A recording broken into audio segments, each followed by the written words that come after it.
And we are live. Sorry, there's a little bit of looping audio for a split second, but Good luck, guys. just like we're getting into it. So, let me check the bracket here for the BK Novice tournament.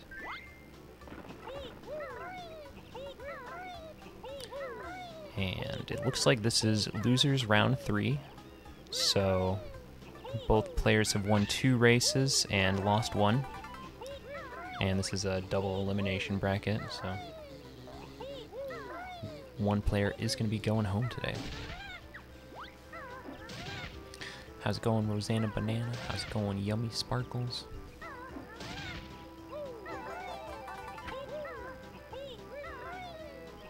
We will be using Tessa's audio here, so.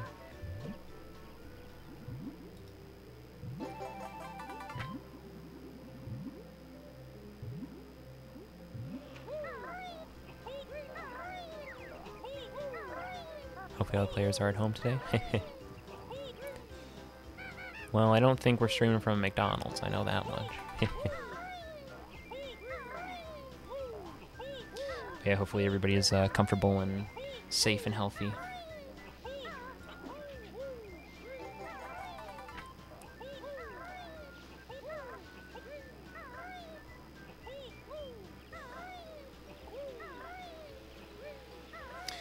So this is a Banjo-Kazooie 100% race. All the players will be collecting 24 honeycomb pieces, 900 notes, 100 jiggies, and doing so as fast as possible. Tess getting held up by the collie wobble a little bit, but that's okay.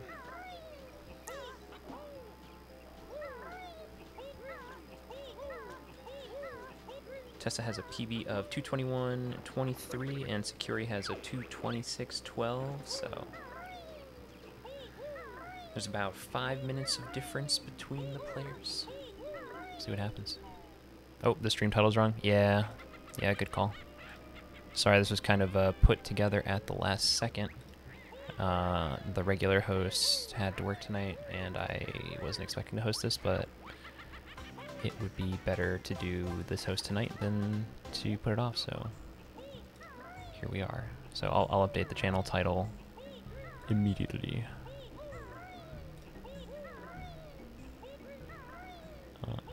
Channels you can manage as an editor. Banjo Race dashboard. Edit stream info.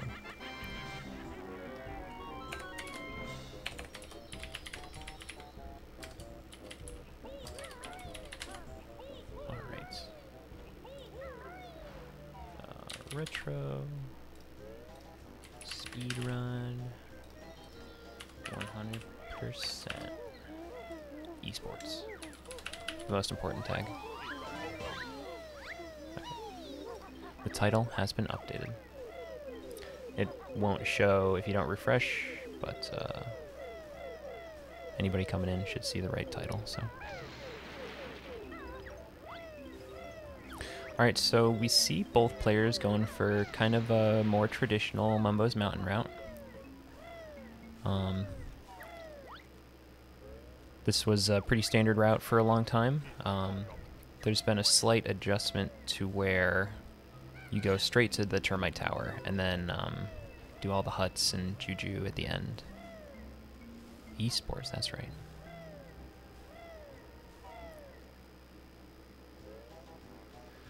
But this route is all well and good. It'll do what it needs to do, you know? As long as you get all the collectibles, that's the important thing.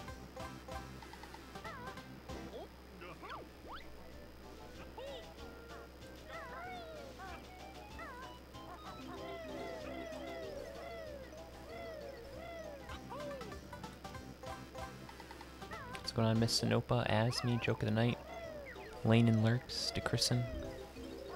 Welcome in, everybody. Did we get hosted? That looks like what happened. Oh, PG hosts Banjo Race for 57 viewers 1 minute ago. Yo, if you guys don't know who PG is, he's the world record holder for Banjo-Tooie. So, make sure you guys go check him out. And we're just doing some Banjo-Kazooie here. PG got a PB? Whoa. That's pretty awesome.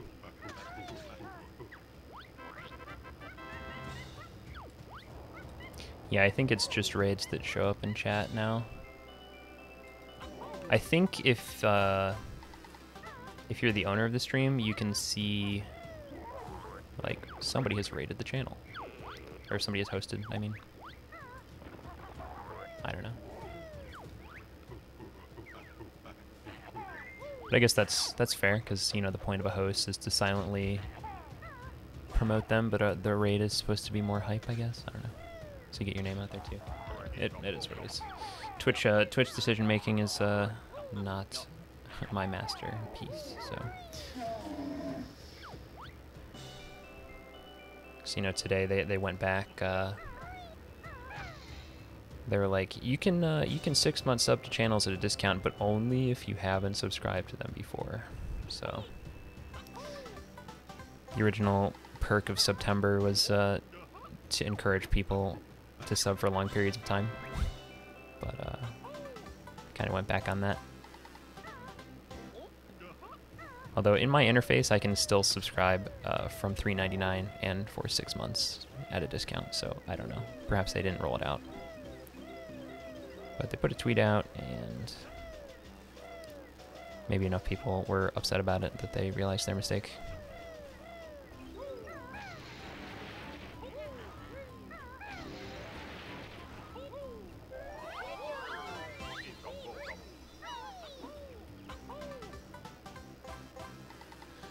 We see both players getting the iJiggy pretty well in sync. Close race.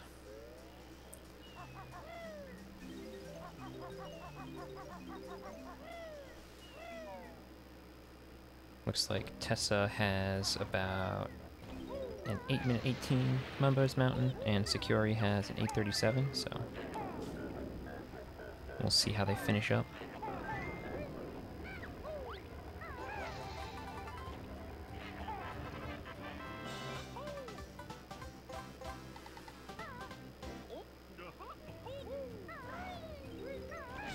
Yeah, close races are definitely the best, and honestly, one of the big benefits of these novice tournaments is that you don't see somebody who knows everything and can perform on command. So, you know, there's a lot of moving parts with speedruns and with races. So it's all about how any one person can perform on a specific day.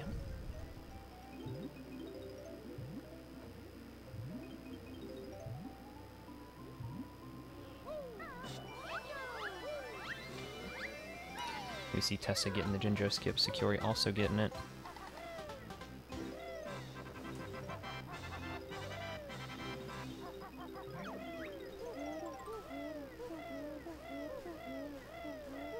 And both players with a pretty solid Mumbo's Mountain.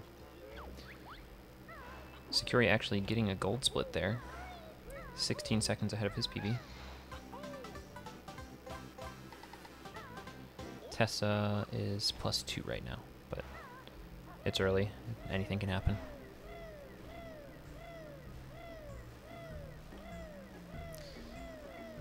Good day for Banjo race. And how's it going, Brandino?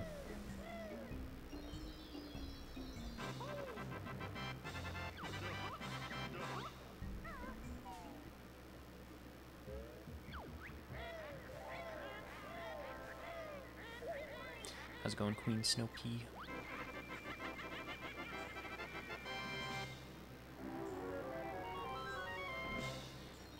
Yeah, we're just making our way through the lair here. Got about another 2 hours, probably, we'll say 20 minutes to be safe, just in case anything happens.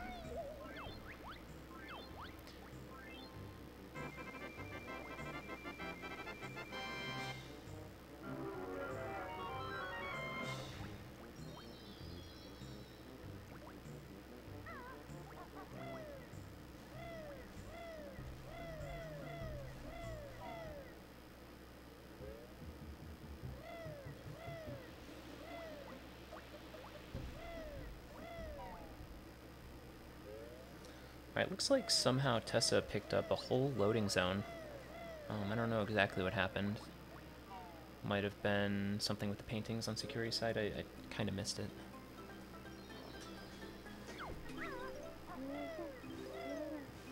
But we are getting into Treasure Trove Cove here. Treasure Trove Cove is a pretty difficult level. It's where you learn to fly. There's 3 flying sections. That can be challenging. And if you land during any of them, it's a sizable time loss, so.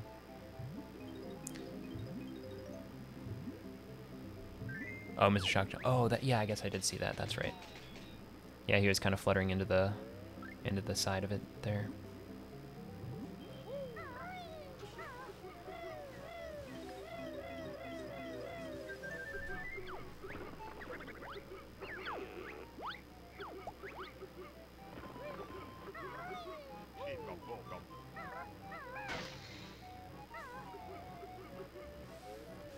Alright, so the first Jiggy that these players are going to get, they're going to be given Blubber his gold.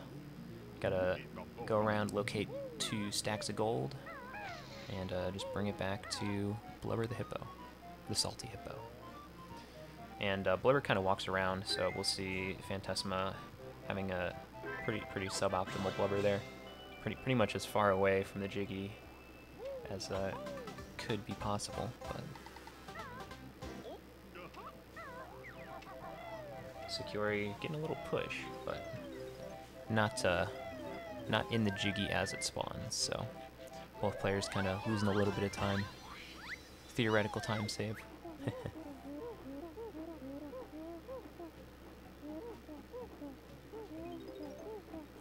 And this note right here that Tessa got can be challenging, so the last race that I cast for this novice tournament, both players missed that note, so looks like both players got it this time. And having pretty solid flight sections.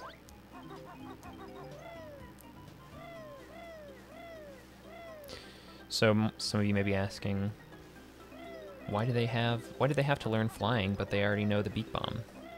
And so the answer to that is, before the race, both players set up their game cartridge in a way to where they start with all of the moves except for eggs, red feathers, and gold feathers. And the purpose of this is so that when you learn the moves on the file, you get a boost of 50 eggs, 25 red feathers, or 5 gold feathers.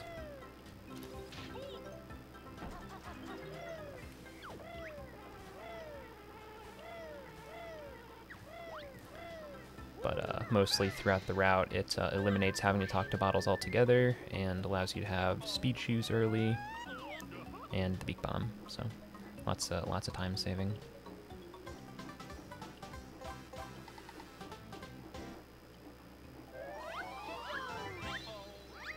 Tessa making her way up to the lighthouse. We do engage. I think, I'm pretty sure Tessa got a PB yesterday. So, playing pretty well.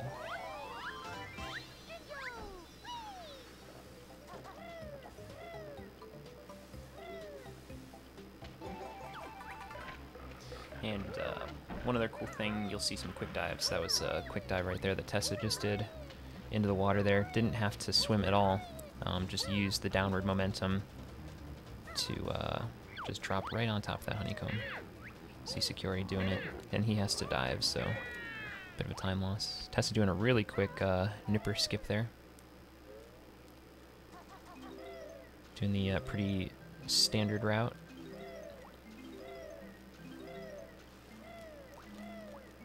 Looks like Sakyori is taking it nice and easy.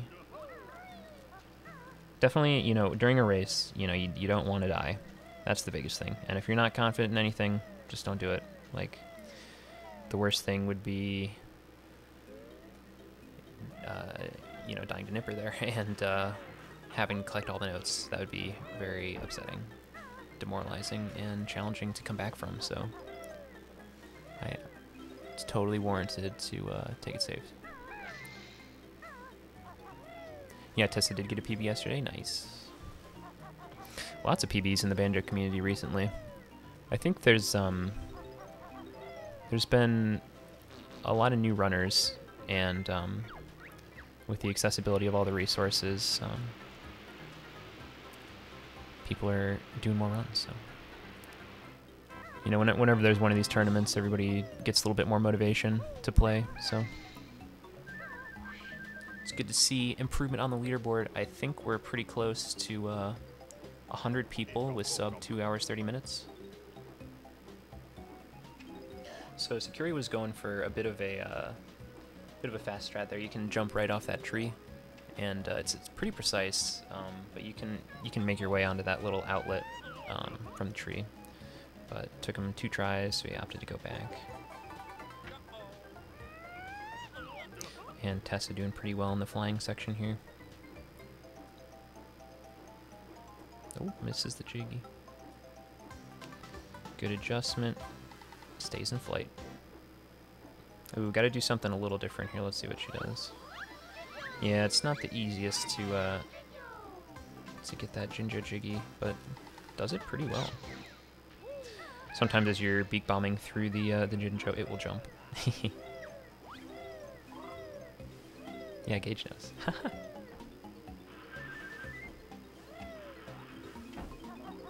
Yeah, exactly. So both of these players are 2 and 1. So this will be their 4th race in tournament setting. So definitely a big confidence booster.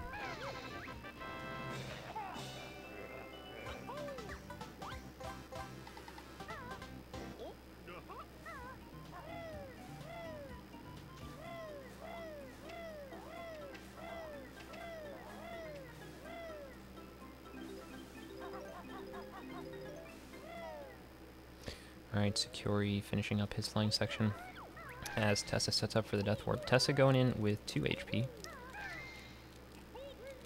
It's faster. It's a little bit dangerous in my opinion. I don't know. I usually go in here with 3 HP still.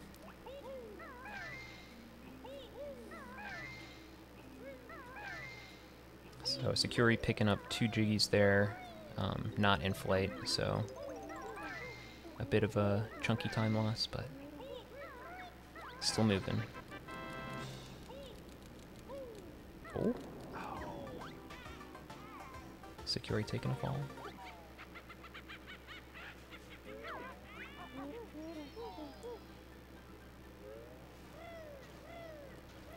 Alright, Tessa finishing TTC with 17:51, pretty quick. Sub 18 TTC is very good.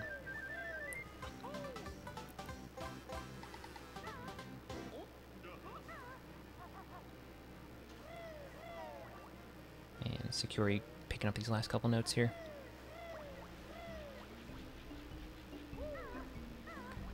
Just double checking for that Mumbo token. Totally understandable. Let's see, which route are we doing? So looks like Sakyori's going to Gobies after Bubble Goop Swamp. And Tessa's next split after Clankers is just you, so that's Bubble Goop Swamp, but I don't know what's after that, so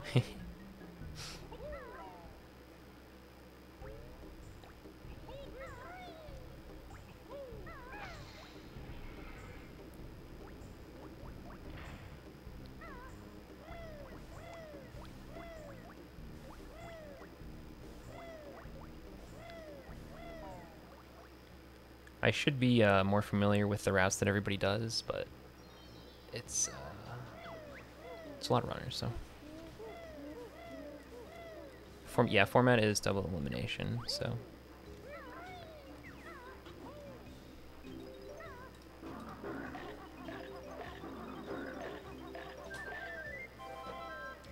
Alright, Sakyori taking it pretty safe there. Oh no! Well.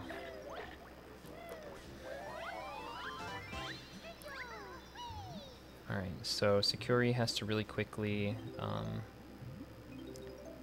go into the sandcastle by using Leaky again, and then just get that Jiggy.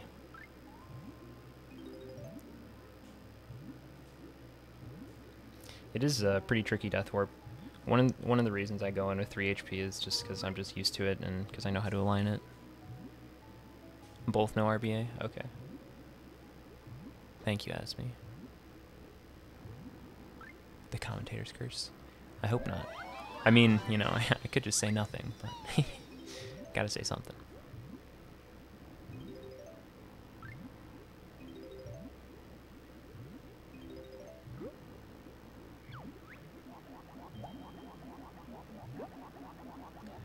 Alright, Tessa is making her way through Cycle Land here.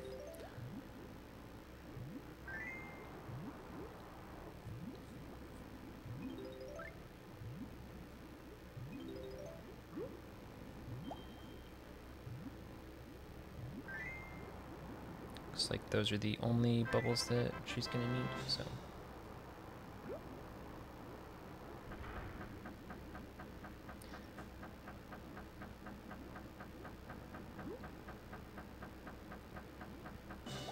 Alright.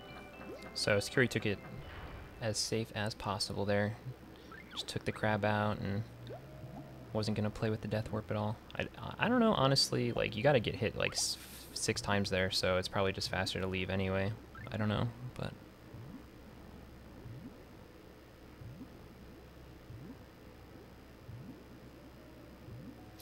But we see Sakyori finishing TTC with a 21:20, so 3.5 minutes behind Tessa, just out of the level. But we'll see what happens.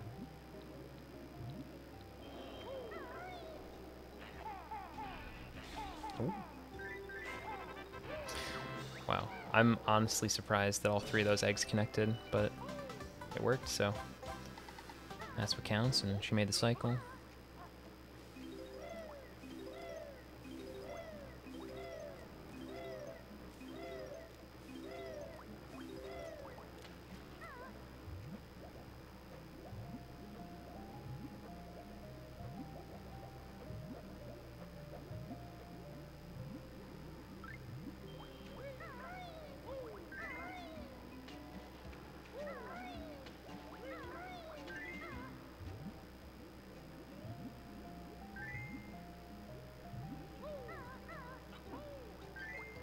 See what kind of a time we're gonna get on these rings.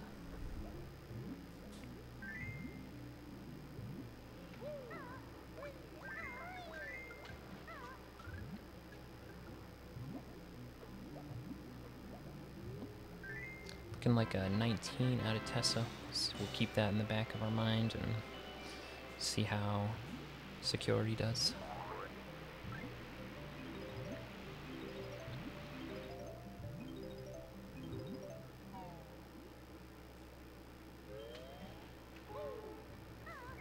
Alright, so this is probably the most challenging section of Clankers, this outside movement right here, and trying to stay in the cycle.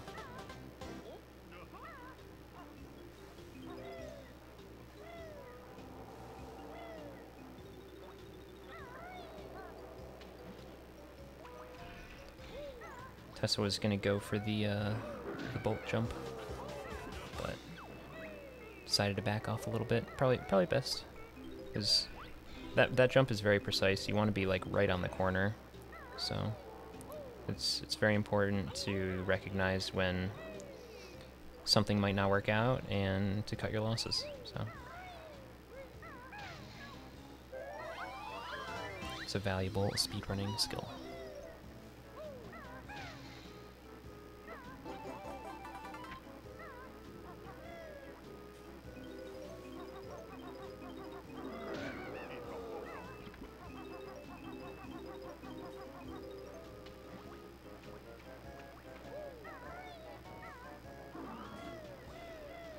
At least we get to enjoy the glorious work of Grant Kirkhope. The musical stylings.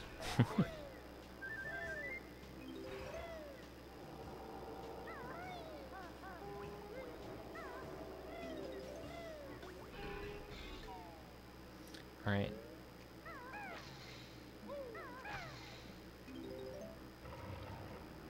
So we've got Sakyori here swimming up. Was just swimming around with Gloop, getting some bubbles. Freeing Clanker.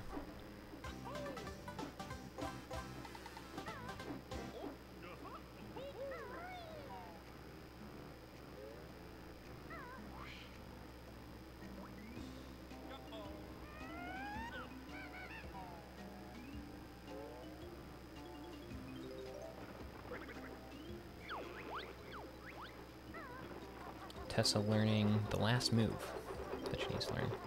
Sakyori getting those eggs nice and clean.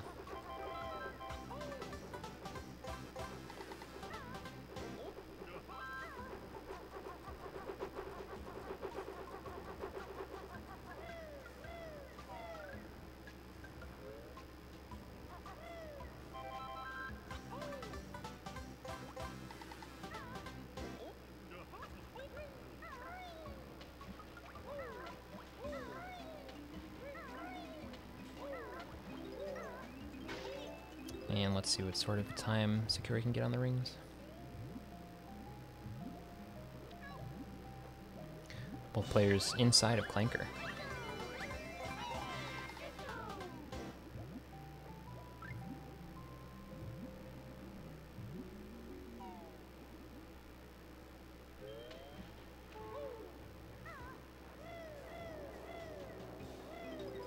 And Tessa's pretty much done here. Just gotta do a couple more things. Sakyori getting in 18 rings. So 1 second difference on that individual segment.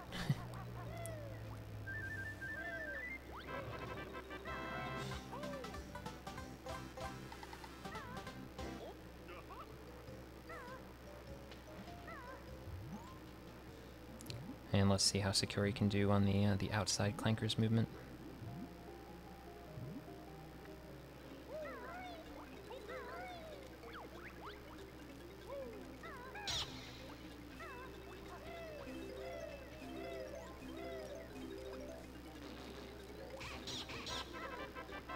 Tessa showing her expertise.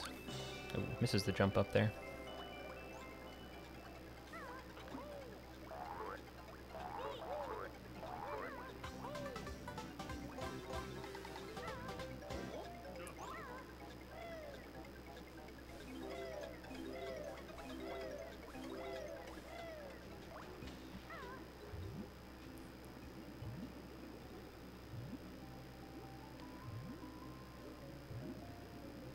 Ooh, wow.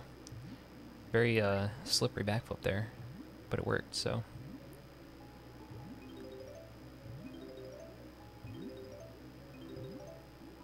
Thanks, Yumi. I'm trying. I'm not so good with the jokes, but getting there.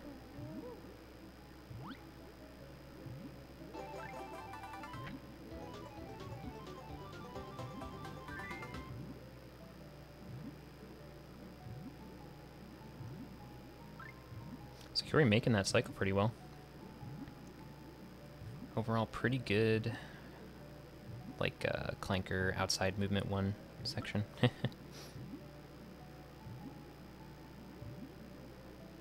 And we've got Tessa picking up the last Jiggy of Clankers right before the Death Warp. Is this going to be a gold split? No. Pretty close, though. Tessa's saving time. 28-minute Clankers is something to be proud of, so. Major props. Tessa can still get a 216, so. We'll see what happens, but this is a great run for Tessa. Sakyori can definitely pull back, but he's going to have to do a lot of work, and Tessa's going to have to do something wrong. But, like, it's still at that point where, like, 1 death in engine room, you know, like, that's pretty much it. Not, I mean, you know, it'd be close, so.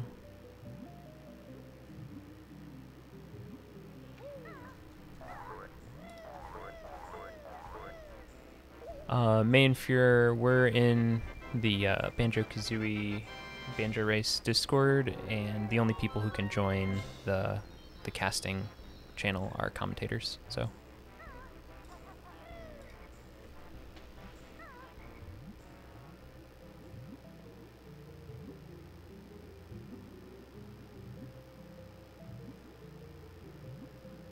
Appreciate it, though.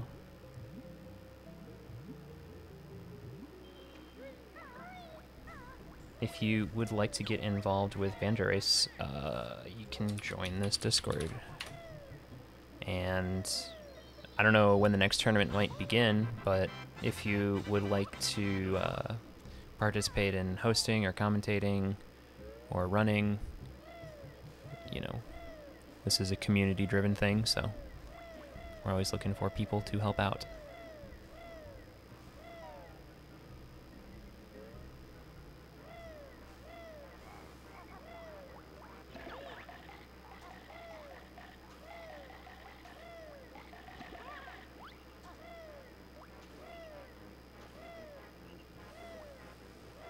Uh-oh. Looks like this crab. Oh, this crab wasn't in the best position there, but it's all good. Yeah, those snippets are pretty hard to manage because, like, as soon as you enter that area, that's when their AI starts moving. So, oh wow, Sakyori's only at 20 eggs.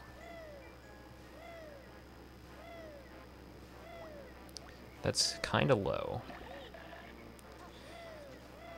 There's plenty of opportunities to get more, but kind of low. How's it going, JBW?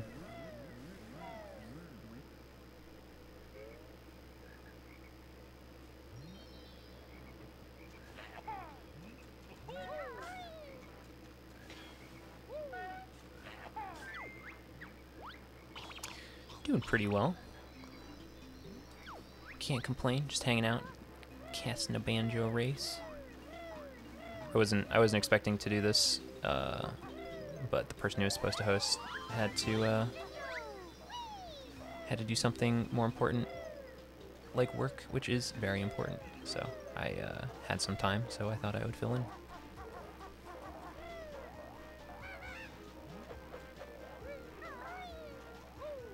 So I appreciate everybody watching and hanging out. No, so Chile was the organizer for this tournament, Ayo_Chile.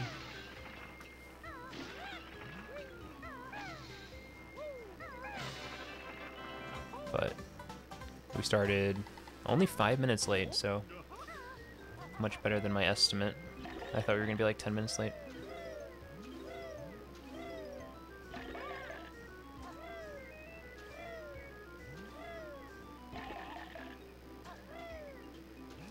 So Sakyori had a little bit of trouble getting the honeycomb piece in the swim at the end of Clankers.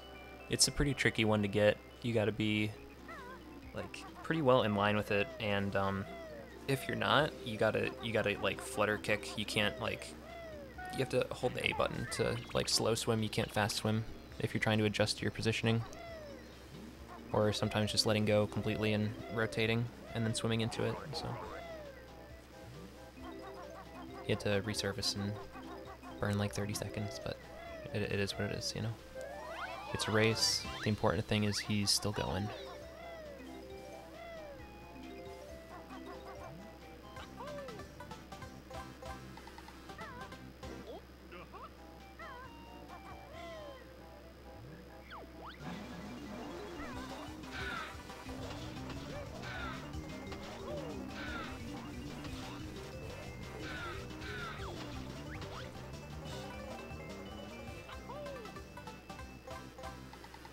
Alright, so Tessa ends the flip-it section in the jiggy.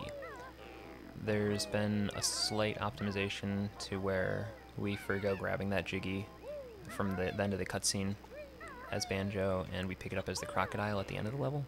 It's pretty negligible, but it is a split second of time save.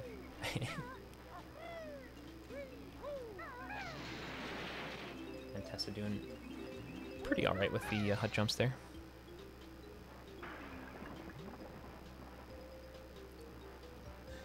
Had to take a second try at the first one, but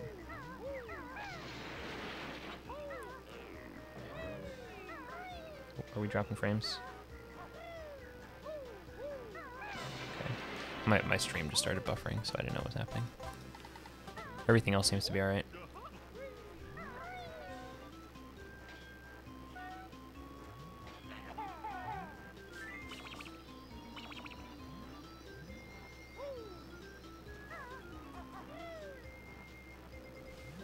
Ah, yes. Now I can tell. Tessa's next split is Toots, so absolutely going to be a no RBA race, as Asmi had mentioned.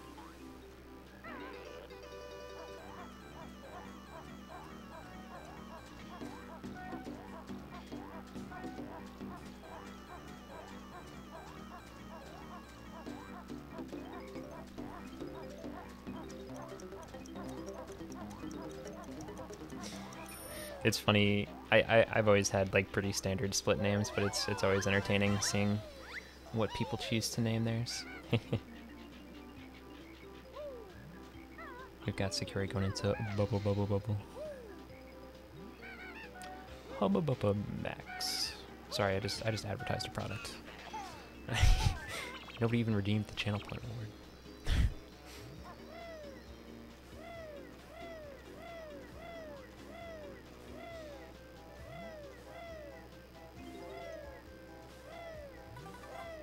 Alright, so Sakyori enters Bubble Goop Swamp with 1 HP and opts to immediately go for a Death Warp.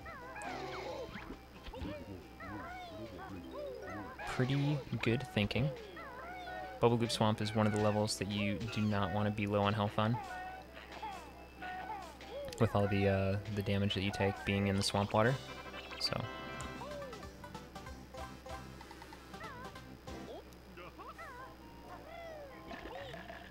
it's good recognition to be aware.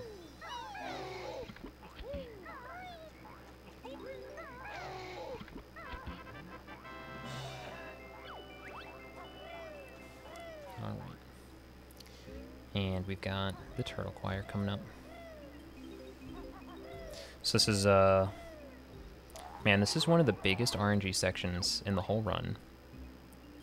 There's these turtles. They play randomly, and you gotta remember them. So this is honestly the best first pattern, possibly. Like it'd be yellow, red, blue, or yellow, teal, blue, because you usually want to end up right where Tessa is. So it's kind of funny to see this. And then whenever there's space in between them, like that, the triangle of doom, that's the longest distance you have to travel in between them.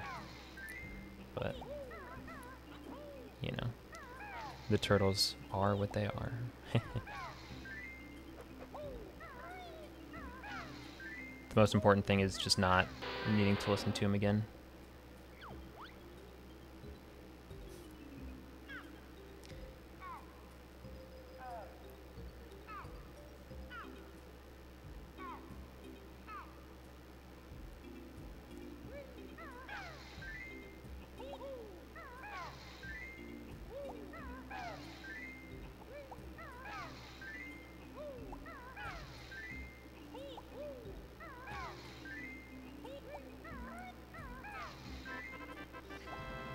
Not a perfect pattern by any means, but it'll do.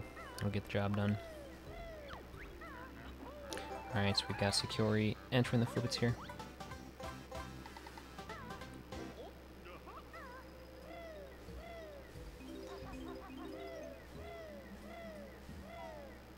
Oh.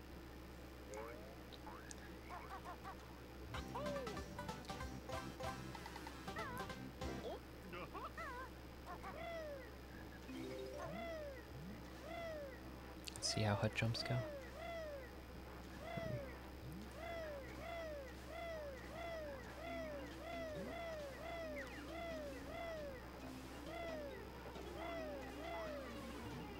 Taking the safe route. Yeah, I wasn't too sure of the camera angle that Sakyori was using to try and do the first hut jump there. So nothing wrong with playing safe.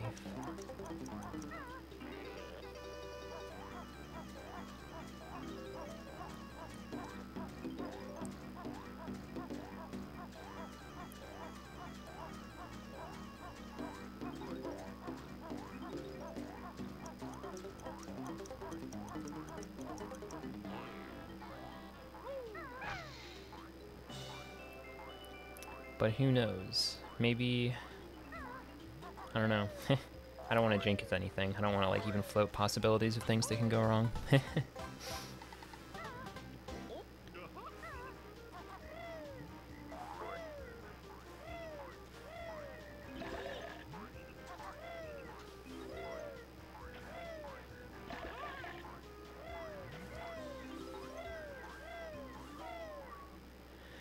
I'll probably have to go through and highlight the videos before they get taken down by Twitch.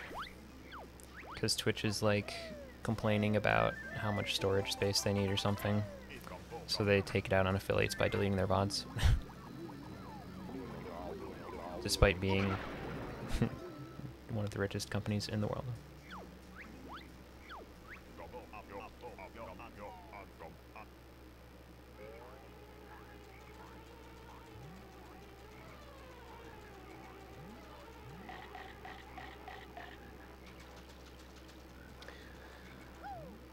Okay, here we go, guys. Are you ready?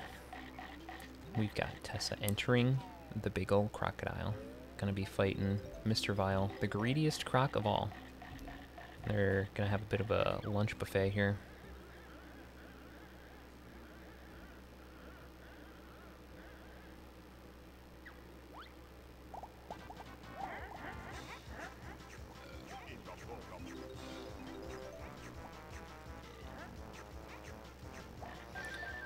So earlier in this tournament, we had a runner do no FFM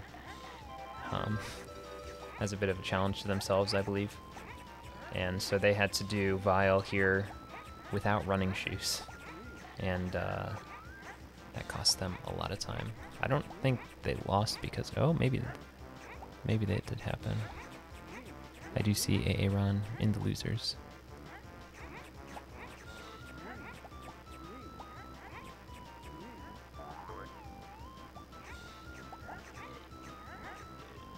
I don't know if he lost because of it. Is my statement. The vile crocodile. Yeah, we're getting pretty close to the end of this thing. This is a losers round 3 match.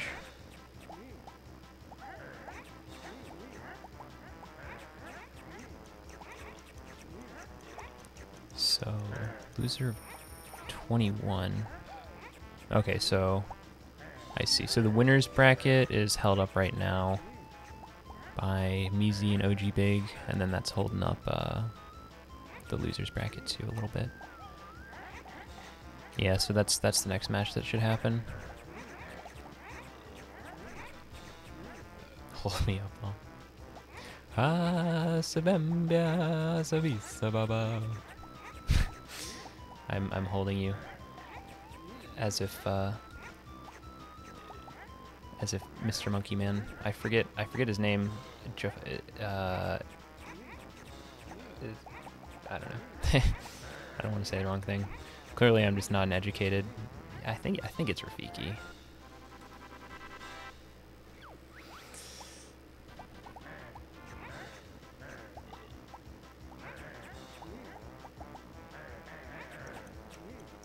Clearly, I'm not a Disney Plus subscriber.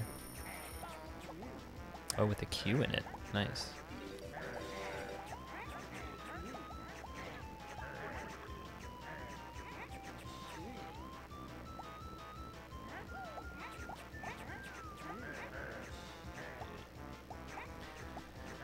Alright, so Sakyori made it through the turtle section there. I wasn't exactly watching the turtle RNG that time. But, we do see Tessa in, what is this, round 3 of Vile here? Yeah, so this is the last round where you gotta get the Grumblies and the Yumblies, so it's a bit more challenging. But, looks like Tessa has no problem. Beats Vile by 8 points. Not the best positioning, so you can kind of influence Vile a little bit. He was kind of in the back corner there. If you manage to find a position where he'll Like, if you can eat the stuff in the back so he runs to the front, he'll drop the Jiggy kind of close to the front, but that's, like, really hard to... really hard to do, so... The only other thing you can really do with Vile is, around Vile there is an invisible circle, and if you are inside of this circle, when he tosses the Jiggy out, then you can get away with not having him pop up his text bubble, so... But if you're outside of the circle, then as you walk into it, he will mention that you could play again.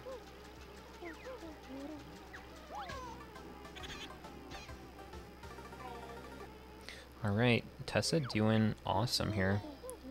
Getting a 45 Bubble Gloop Swamp. Hitting these minute milestones pretty well.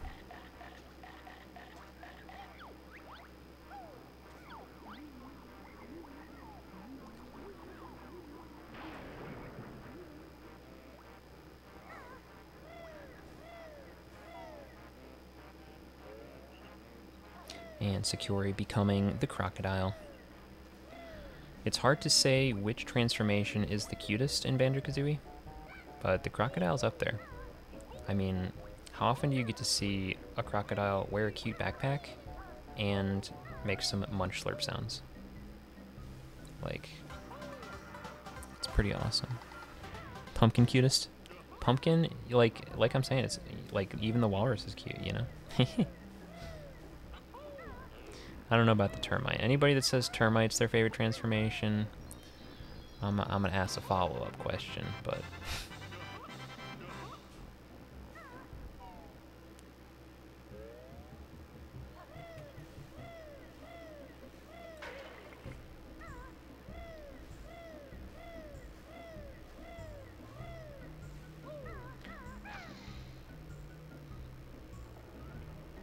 Alright, we've got a tier list in the chat now. Silvertool coming out saying Pumpkin is undefeatably the cutest.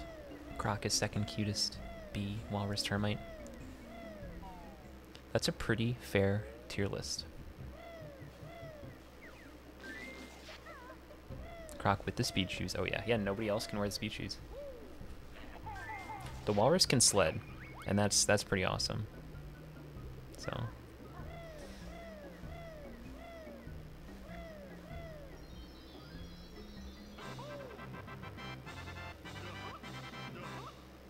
Pumpkin go boing boing boing boing boing boing boing. True.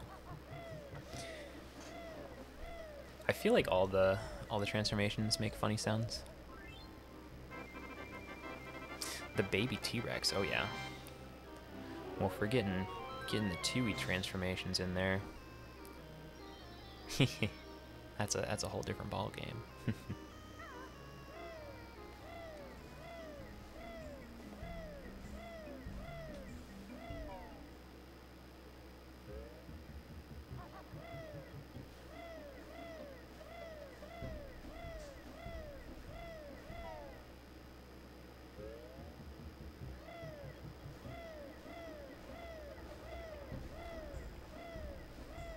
Alright, I'm very curious to see what kind of a Gobi route Tessa's going to be doing for us.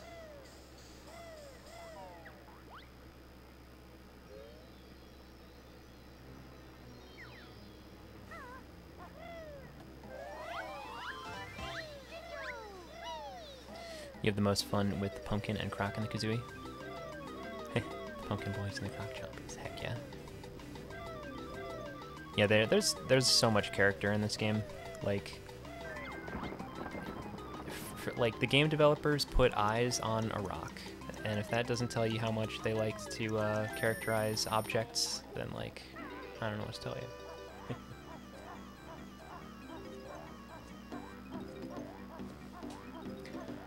Alright, so Tessa going with a pretty standard Gobi's entry, getting that first ring with the running shoes, very nice.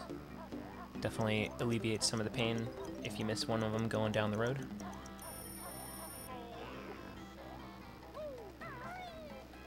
And gonna be going for Gobi clip. Let's see how it goes. It's a pretty good camera angle. Oh. Alright. So took a couple tries, but you know, still at 2 HP. It's a fair amount. You don't really need to worry about health in Gobies too much up until the end.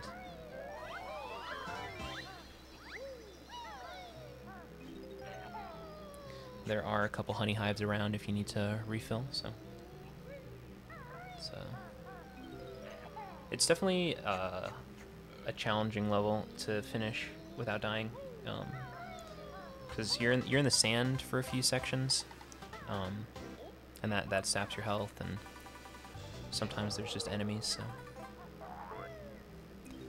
yeah, and like most of the enemies in this level need gold feathers to kill. So like the mummies and I guess just the mummies, but how to make a cute 1, make sphere, 2, add eyes. That's all you need. Yeah, eyes are one of the most expressive features.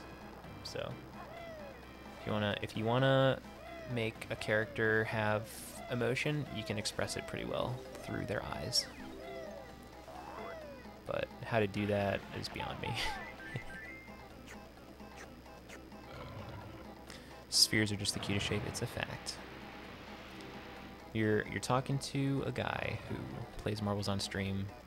I've like I have 200 hours on Steam, and that doesn't even count the countless hours of just playing it. So I gotta agree, spheres are pretty cute.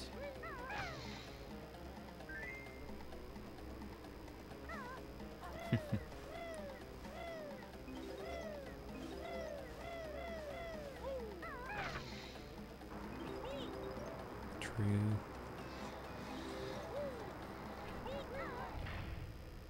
Looks like everybody is agreeing that Pumpkin is the cutest, and Croc is a close second.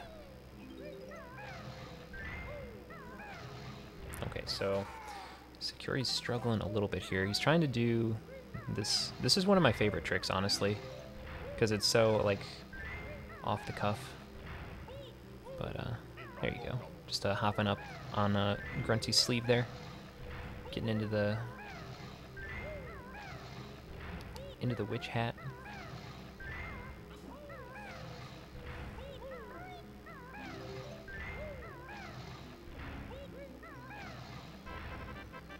All right, and Tessa finishing up the matching pyramid with a 64.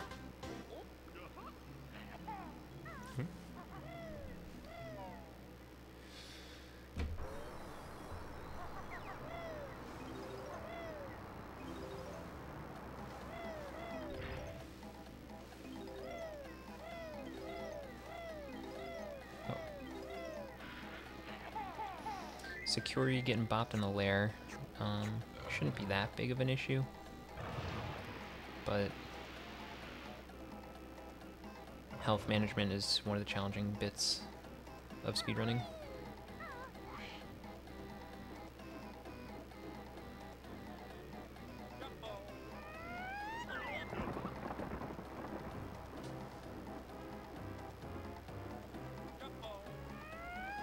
Okay, so Tessa is opting to get Grabba now, which is pretty common, I think.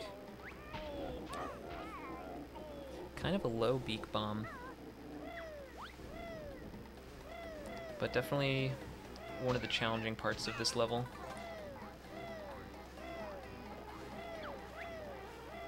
So let's see what the plan is.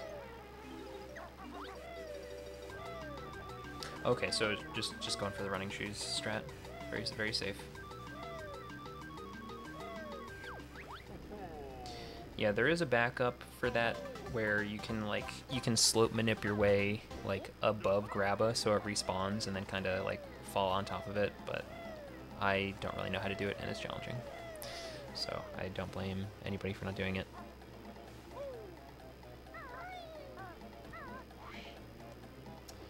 And then just kind of regrouping here.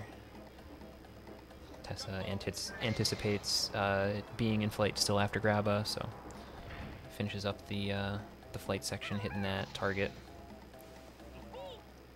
So pretty much back on track. Has 2 extra notes, but pretty standard gobies. Toots. Man, perfect eggs.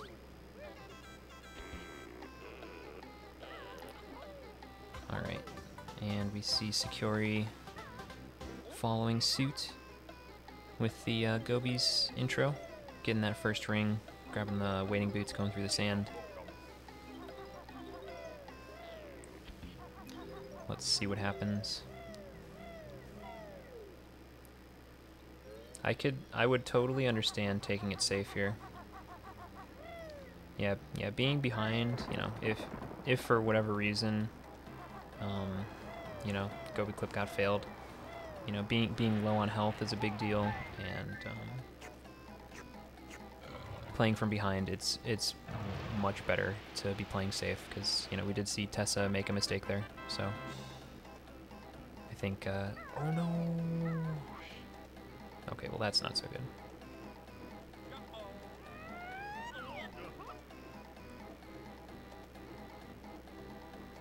Oh my gosh.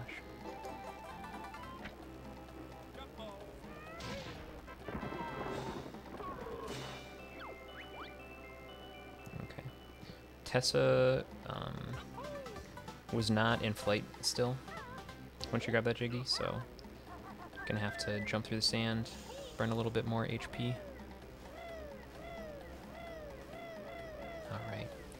Yeah, I don't know why the egg didn't connect with Sphinxy's nose there that first time, because it looked like it connected, but it's hard to say. Sakyori does get an extra ring out of the deal there, hopping off the cactus, so he is ahead of ring. But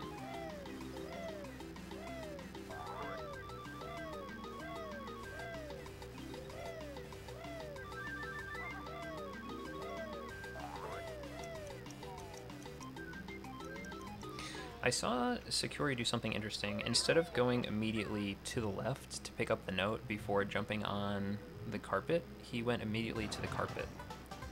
And I'd be curious to see if there's any difference in timing.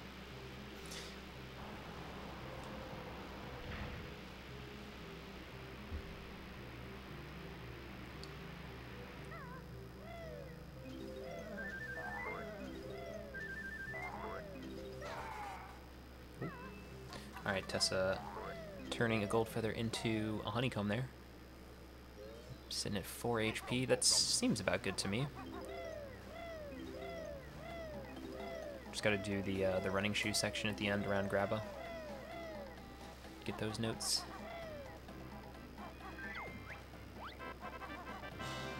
Alright, Tessa is all done with her rings.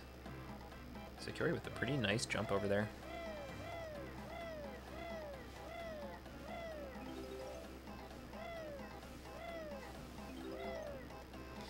Yeah, that ring, the ring that Sakyori got is, I think it's faster. I know Cactus Ring is never worth it, but if you can get the one that spawned over there, if you can get that in the first jump, it's pretty quick, so.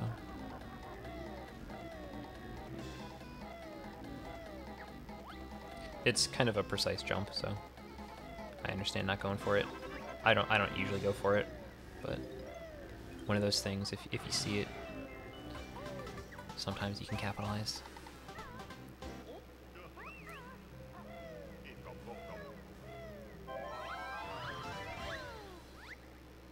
Alright, Tessa had a really good maze there. Got the jump first try and just made it through pretty quick.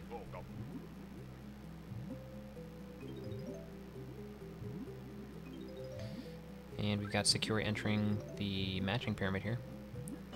See what sort of a time he can get. Tessa got a 64, so just as a direct comparison, the players racing. We'll see what happens. Uh-oh, uh-oh.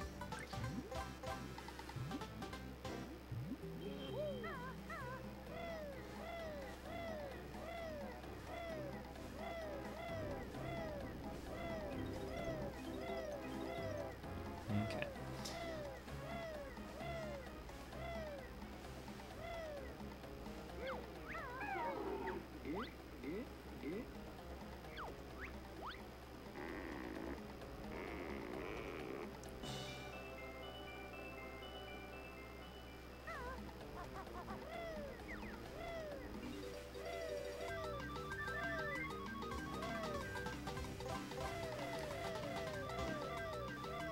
So Tessa picking that Jiggy up with the running shoes. So if you pick up a Jiggy in the running shoes, you do not watch the dance animation. So that's also especially helpful when you pick up the 10th Jiggy of the level, because you skipped the big dance.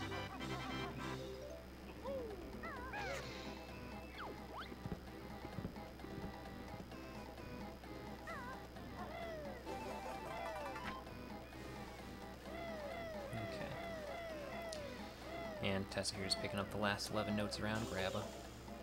Should have enough HP. Might need to pop one gold feather for like the last note just to be safe, but actually, no, it looks good. What a professional gamer. Alright, so Sakyori has a chance to make up some time here on Tessa. If he can get Grabba first try, that would be some time save over Tessa. So looks like he got it there.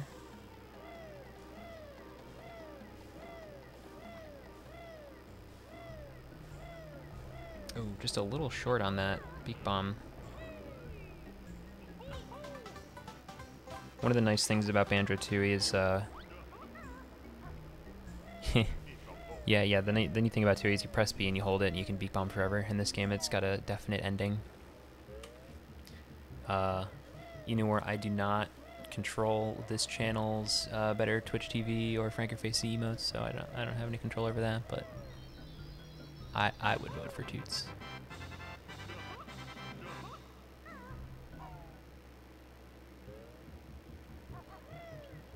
Until then, we can enjoy Cat Jam.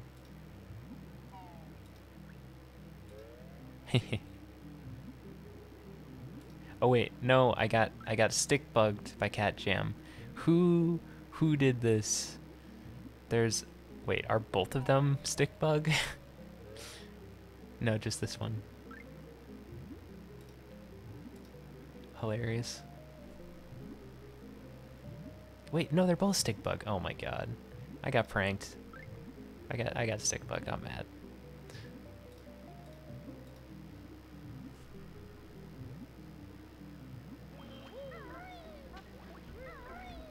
Who would do such a thing?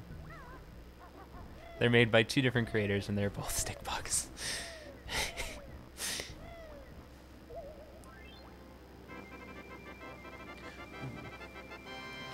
So Sakyori, when he was right out of the second flight section there, going to the cactus, he landed. So,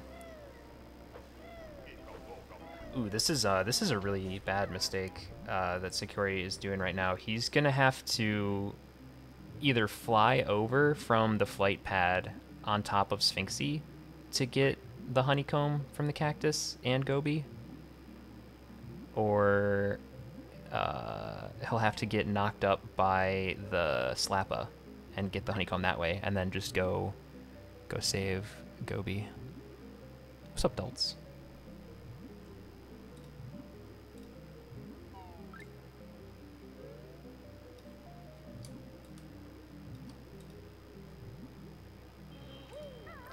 Yeah, because by emptying the water pyramid early here, it's going to cover up the flight pad, so...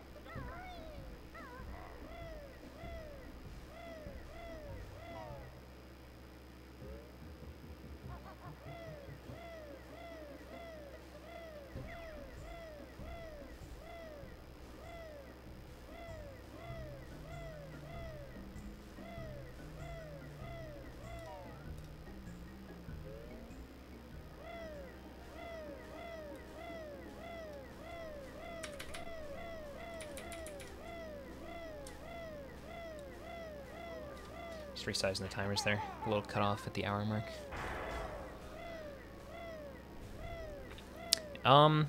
So it wouldn't be part of his normal route, I don't think. It was it's not the worst mistake, but it's definitely a time loss. Because if he had just gone back and taken off again, but maybe he was worried about his health, so it's, you know, the decision making is his own.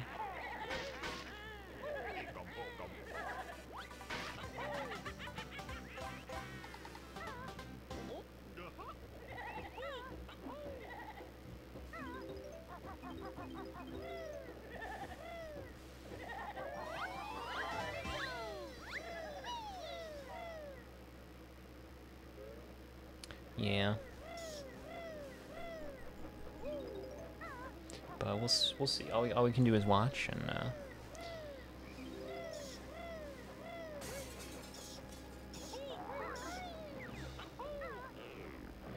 But yeah, Tessa is in Mad Monster Mansion now, opting against doing Mad Monster Mansion early.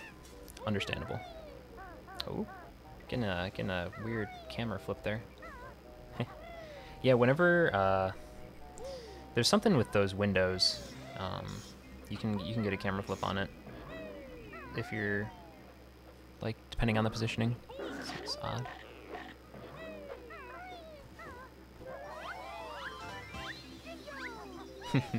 Maybe we'll get MM early in the finals. Maybe.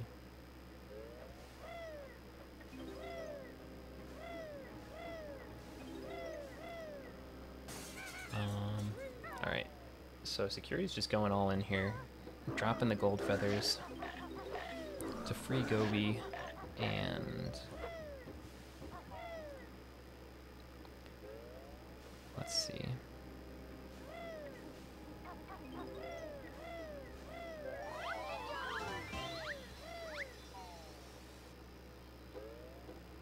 Let's see what the plan is. Yeah, so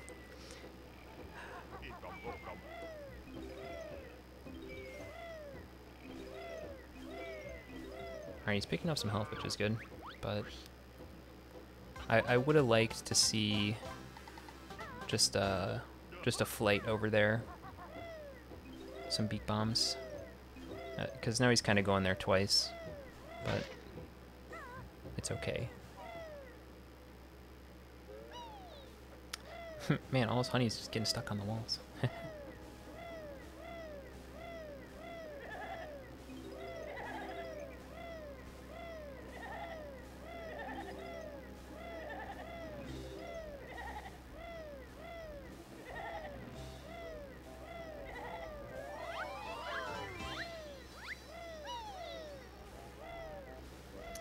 And we've got Tessa coming up to one of the funny skips in this game.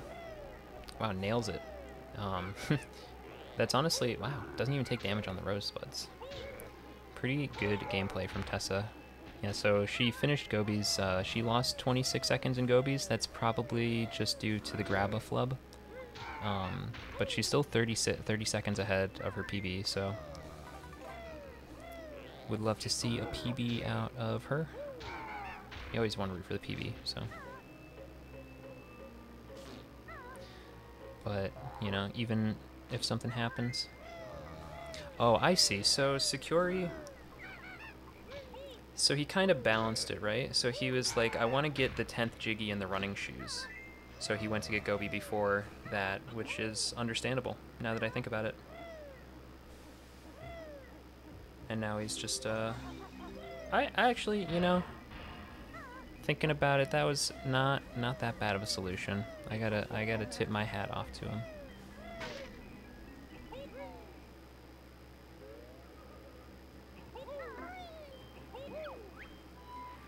Now he's just gonna be able to finish the level. Yeah, not bad.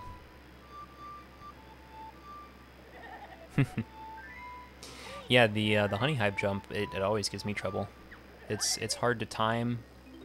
You know, you're waiting on like an animation cycle to like to get just the right height. But yeah, that was a really good one.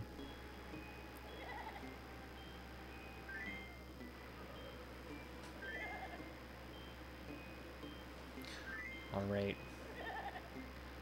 So Sakyori finishing Gobi's missed a split on Bubble Gloop Swamp, so we don't know exactly how much time he lost in Bubble Gloop Swamp versus Gobi's, but he's plus 6 minutes on his PB. Split name for Gobi's is Gobi is not my friend, so understandable. Yeah, Gobi's is a very difficult level. It's always held its place in history as the level that runs Go to Die, so it's good that neither player had to recollect notes or anything like that, you know, so everybody made it through. You know, little routing discrepancies from both sides, but both players made it through Gobi's. And now we'll see Sakyori making his way through the lair, opening up Mad Monster Mansion. And This is a nice race because both players are doing the same route, so it's you know, obviously one of them is going to be ahead and one of them is going to be behind no matter what happens, but just being on the same route, it's nice that you can see where there's time save and time loss directly between the two runners. It's a good comparison, so.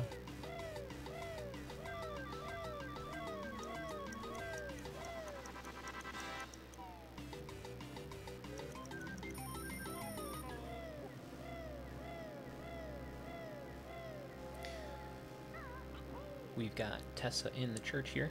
Tessa has 5 gold feathers, which is a pretty good number for now. I usually try to finish Mansion with max gold feathers, but I haven't done this particular route in a little bit, so my numbers are probably a little different. But you know, it's Mansion is just one of those levels. There's a lot of gold feathers around, so it's good to refill.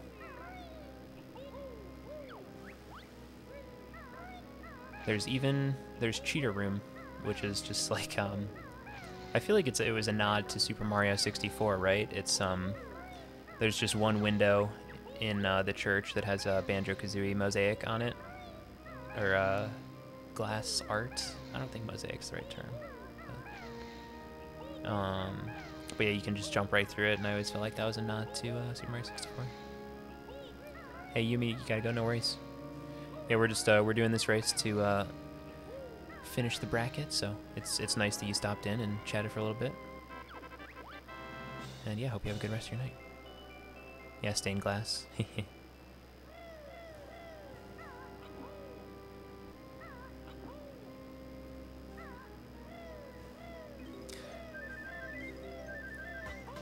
It is awesome that anybody is interested in this race to come check it out and watch, so, you know. We do these to put on a show, and you know, we're doing a tournament, so there's competition, but you know, it's all about fun and entertainment. So as long as you guys enjoy, that's the most important thing. So.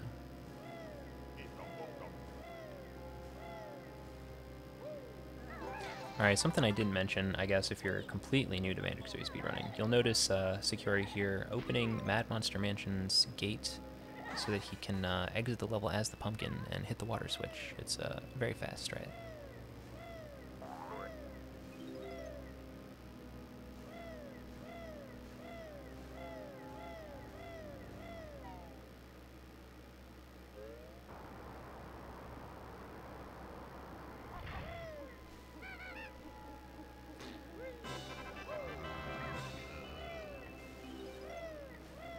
Tessa making her way on top of the church now. No major mistakes so far. You know, there's some things that can happen.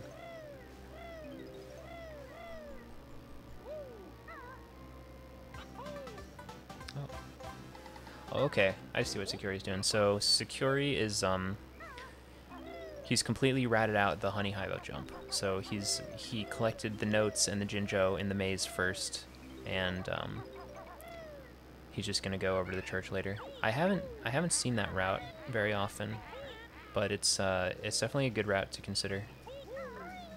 What's up, Schlongster?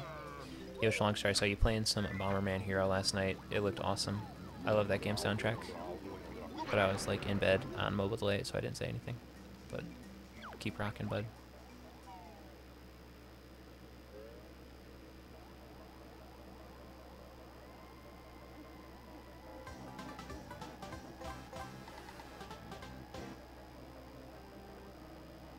Alright, so Tessa is the pumpkin here. So let's see what sort of gold feather restoration she opts to take. So in this room you can restock on gold feathers, but you have to get the honeycomb last to avoid getting your health refilled, so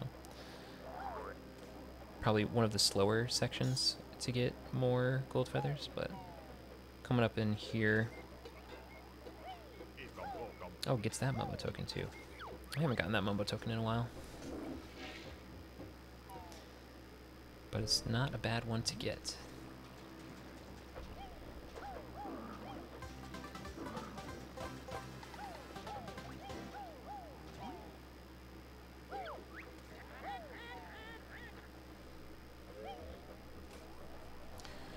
Alright, I don't know what Tessa's health is at right now, but I usually try to go into the well with 2 HP. Did Sakyori die? No, Sakyori didn't die. He's 6 minutes behind his PB.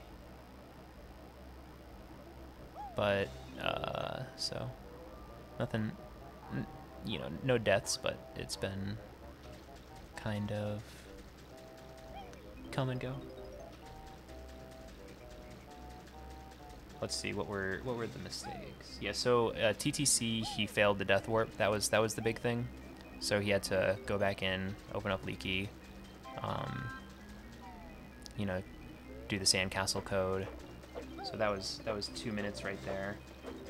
And then yeah, Bubble Gloop Swamp was pretty decent.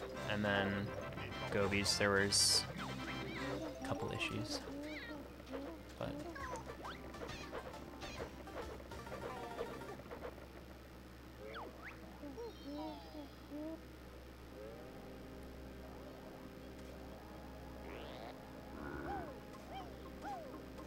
alright, and Tessa saves 15 seconds in Mansion. Minus 45 on her PB, so still pretty great pace.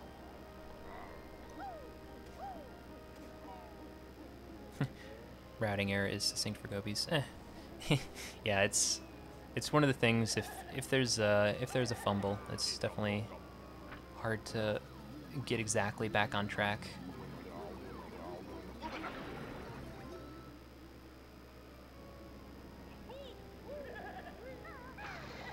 Alright, and coming up, we're going to see a console restart. So right after that cutscene finishes, the game auto-saves. So it knows that you have put up the water level. So to avoid transforming into a pumpkin, walking out, detransforming, and then proceeding as normal, we opt to turn the console off and pick up a Jiggy along the way and kind of warp to a different position back in the lair. So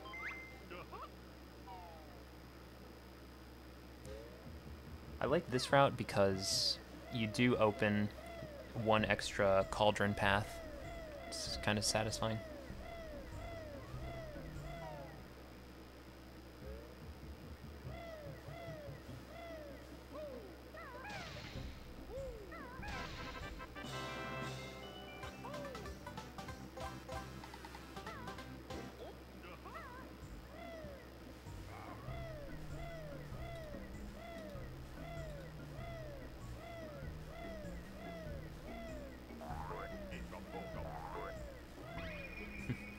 Also get that Mumbo token. I like the Mumbo tokens you get in this route. They're different.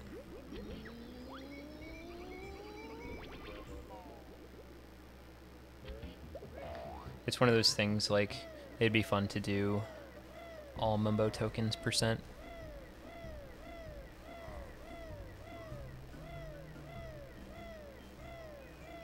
Whoa. A Flibsplosion.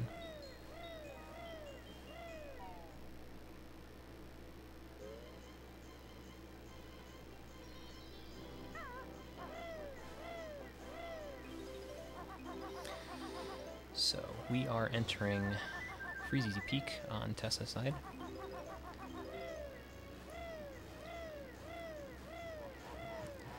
And maybe we'll see if Sakyori can get this, oh, he tried it. Yeah, so that's a pretty precise one. So if you remember back in Mumbo's Mountain, right at the end, they do that thing where they spawn the Jinjo Jiggy, grab it mid-jump, and land in water. And that's pretty much what he was trying to do here. But that one's much tougher because the Jiggy doesn't go nearly as high for whatever reason.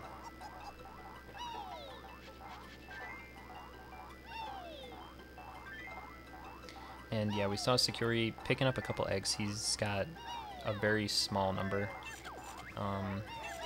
So he's gonna need some for this last flower pot, and he's gonna need some, you know, coming up in for his easy peek. These 3 egg shots right here, and after that should be okay until boss boombox, and then need 5 and click clock wood. So it's not, you know, it's not the end of the world. You can get some more here for sure, and you know, that's one of the interesting things about this game is there is collectible management. You know, picking up red feathers along the way. And yeah, if your egg accuracy isn't 100%, then you might need some eggs as well. So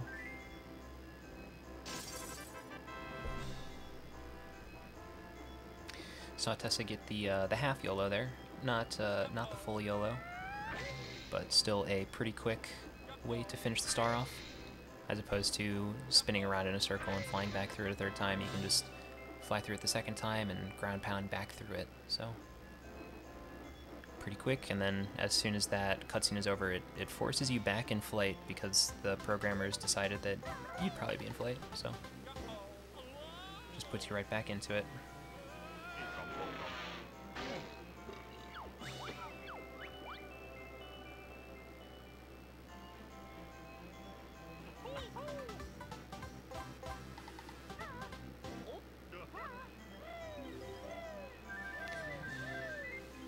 So in this level, there is a bear named Boggy, and Boggy gives you 3 jiggies. One of them for saving him from his tummy ache, and 2 for beating him in races. So after this, we're gonna see some exciting wahey moments. So we got some waheys, get them ready.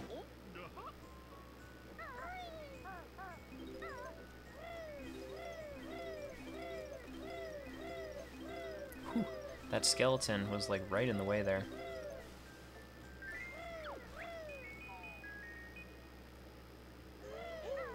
Alright. Pretty good fall damage cancel from Sakyori. And it looks like he's going to be able to sneak past this ghost too, so props to that. Wahey.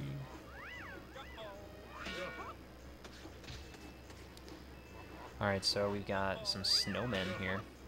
These snowmen are a pain.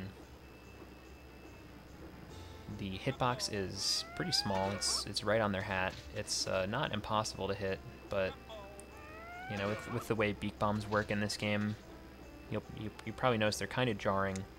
Like there's always like a slight, you know, a jet to the left or right before you hone in on your target.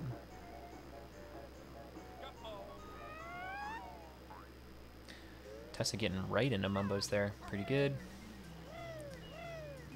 Otherwise, you do a tumble, but just going right into loading zone is awesome.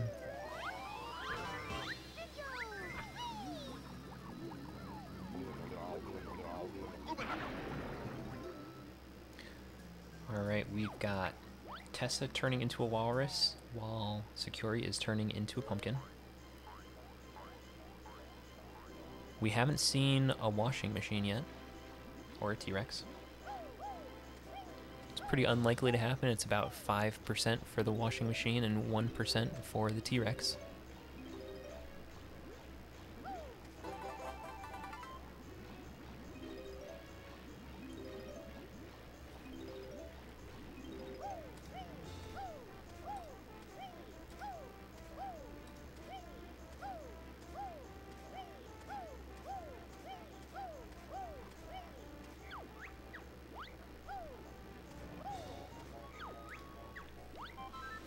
Dang, I missed a tournament in Pachinko.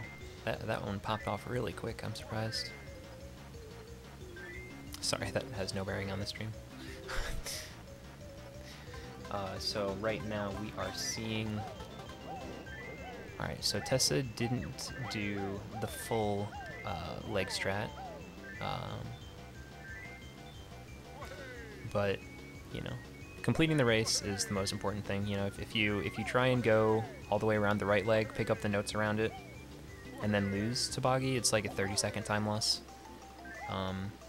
Perhaps more. I don't know. But just collecting all the notes around the legs later when it's safer. You know, there's no pressure, and it's not that much of a not that far out of the way. It's the big thing. So.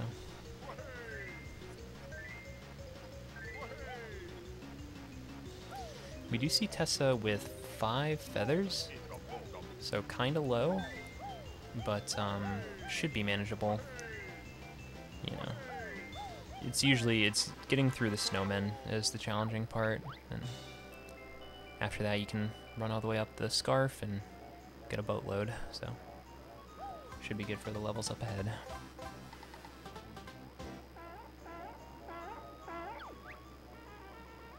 Alright, and Sakyori is just finishing up Mansion here. Not having a bad Mansion at all. Actually saving 5 seconds on his PB. So, you love to see it. So many cute critters on stream. True. We've got the pumpkin, the walrus. There's this tombstone. He's not that cute, but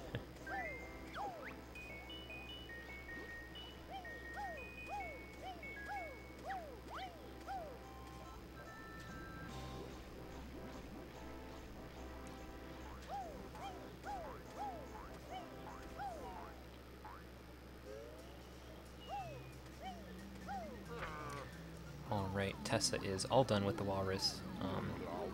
Did the race, talked to Waza, so did everything that the walrus needs to do. Sakyori picking up an extra gold feather there, sitting at 4.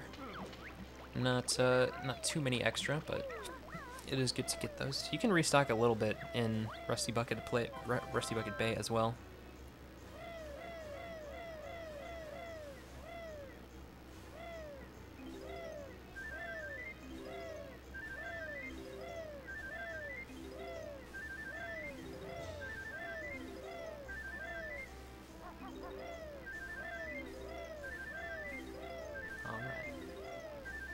Both players did start on the right file. Not really worth mentioning, but I can tell you there's been at least one run when I've been overeager after that console reset and just started file 1.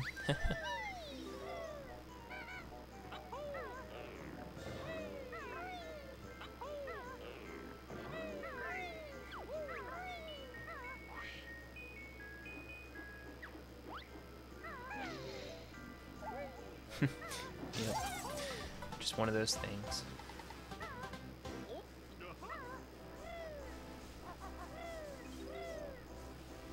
Tessa's had a really solid run. It's pretty good. You love to see it, the consistency. Oh no, it was more of like an immediate like, oh crap, I just started file 1 instead of file 3. Turn the console off, turn it on. Just something like that. Yeah, I use file 2 for my FFM setup for 100%, and then I guess on file 1 I have my FFM for any percent.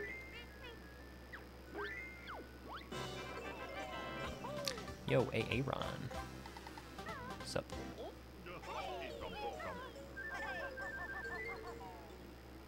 Alright. Tessa being the parent that Boggy could never be. Delivering presents to the kids on Christmas. Doesn't get any better than that. And we'll see. Is it just, yeah, just these 3 notes? Oh, and a couple more, okay. Yeah, so the left leg, when you're banjo with the running shoes, is far easier than the right leg as the walrus, so just cleaning up on the right leg there. Pretty good decision.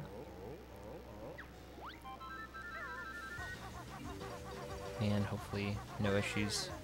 It's you definitely can still get caught up here. Like that was pretty close. Like if you cut that corner too tight and you miss the flagpole and have to go back for it, you gotta restart the race. So.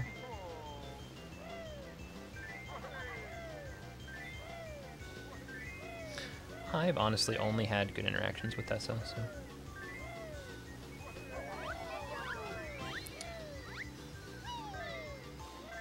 I regret it though. I met her at GDQ and I thought she was going to be there for a couple days, but she was only there for one and I didn't get to take a picture before she left. So maybe someday our paths will cross again, but it's a missed opportunity.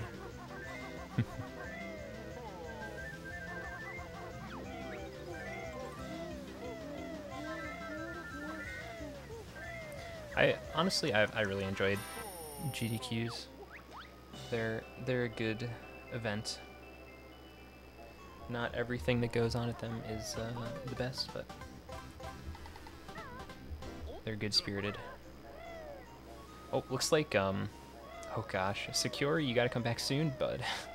Looks like Sakyori got up after Twinklies and is now getting sniped by the snowman and is only at 1 HP. And now he's dead.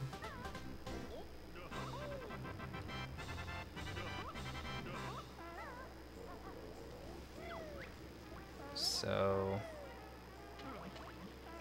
probably had to get up to go to the bathroom. Yeah.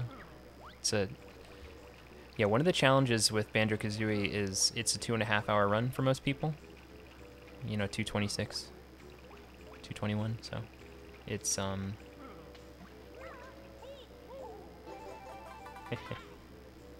yeah, looks like he came back and realized, but he'll be all right. But yeah, I mean, you know, it is challenging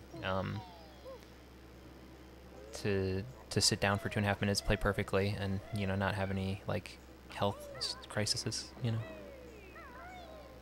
And Tessa actually nails a gold on Freeze Easy Peak. Finishes 1 minute ahead of her PB, 1 minute 7 seconds. I'm sweating right now. I've got a 2:15.25 and Tessa's some best possible is a 2:17. The way she's playing.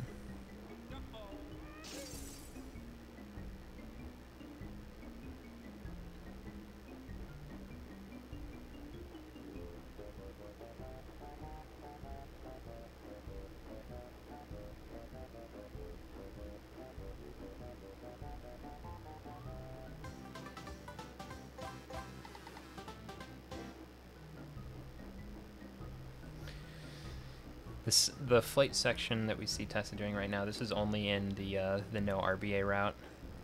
This is it's not the most nerve-wracking flight section. You know, certainly doing this is much easier than trying to do Freeze Easy Peak early or 450 skip.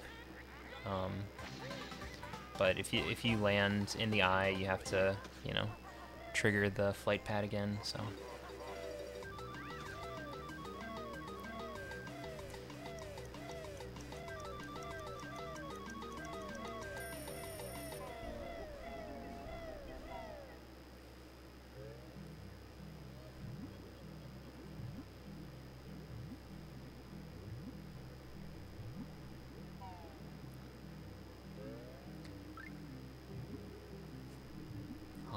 Let's see what's going to happen here.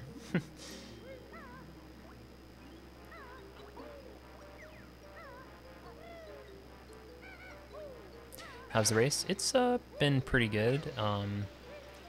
Sakyori is behind. He just went to the bathroom during Twinklies and came back after, or I don't know. He has an apple too, so. But just stepped away during Twinklies, as is, you know, common and understandable.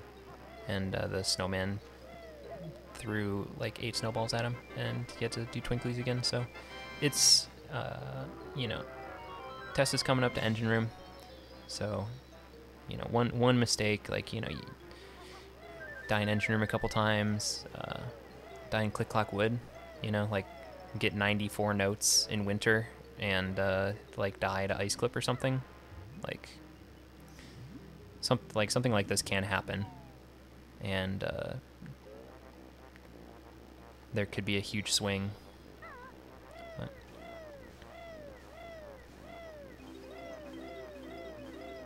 Twinkle tinkle for too long.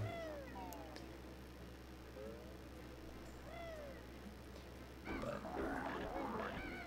you know, hopefully there's no other problems for either runner. Hopefully they just play at the best of their ability and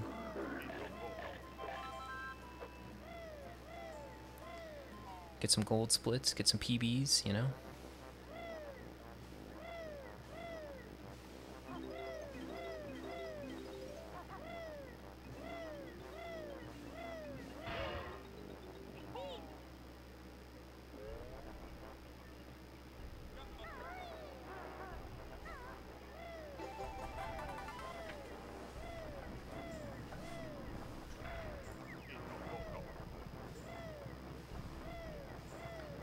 Sakyori is becoming the walrus.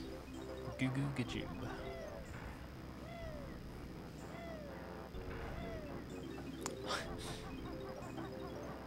Gotta have your PJR ready, huh?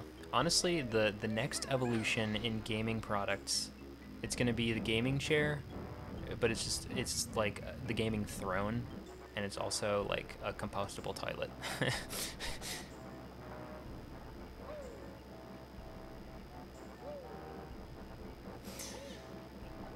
Or you just... Nah, never mind. I don't know. That's... you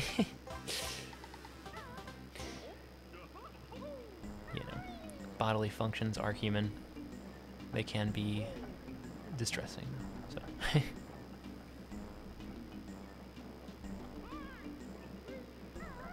Tessa makes it through engine room with no problems, so... This is looking pretty good for her. You know, a minute ahead of your PB and past most of the challenging parts. You know, there's a lot of stuff coming up still. You know, even a picture question could sap that whole minute away. So some of the perils of this game. But it's, you know, as long as she keeps playing as well as she has been, it's looking good.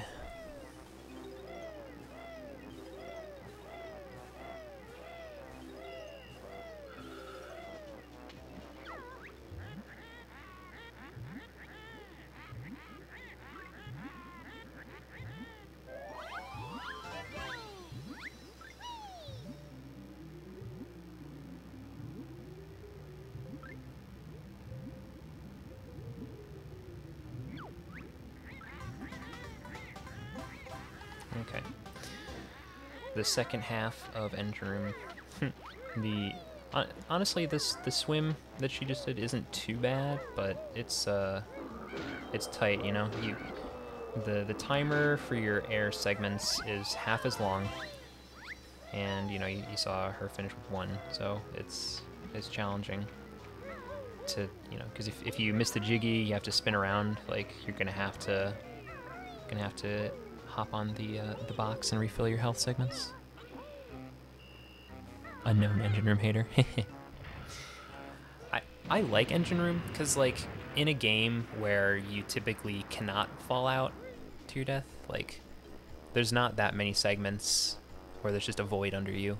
So I think the engine room is really neat, you know, from a casual perspective, but from a speedrun perspective, you know, it almost feels like it's out of your control at certain points. Like the first fan, if you roll into it and get knocked back and roll into it again and jump as you're supposed to, you can still, like, you can get double tapped on the other side if your alignment isn't perfect or pretty much anything like that. So engine room is hard for speedruns for sure.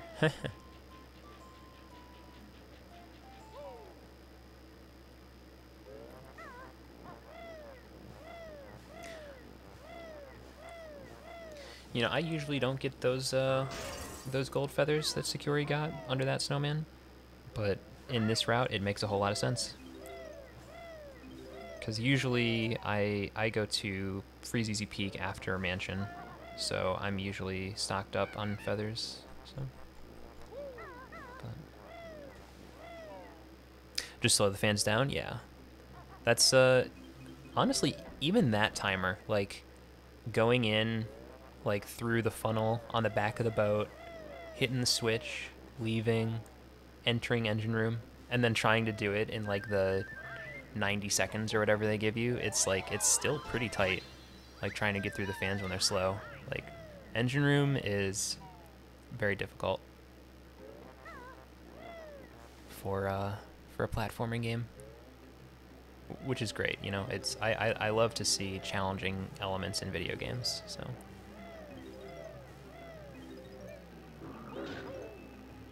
whoa, Sakyori getting batted around by the ice cubes a little bit.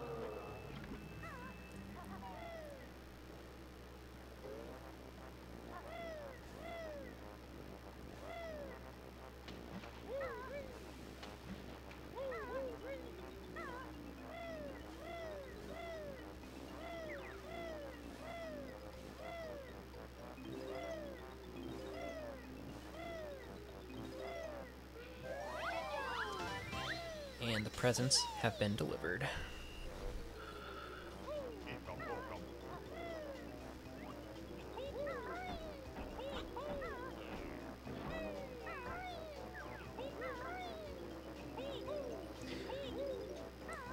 I don't think Tessa will do boat jump, but this is where it might happen.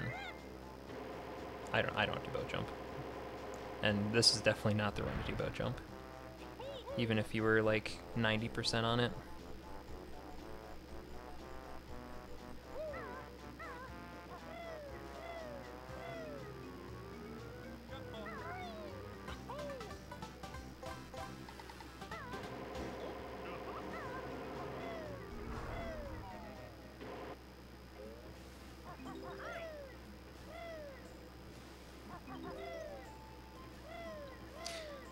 I gotta be honest, I casted the last race, and after casting this race, I definitely have some interest in playing this game again.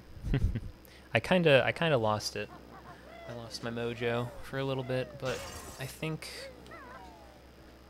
I've had enough time away from it that I could give it a good shake, you know. Just gotta do whistle jump. I don't know what whistle jump is.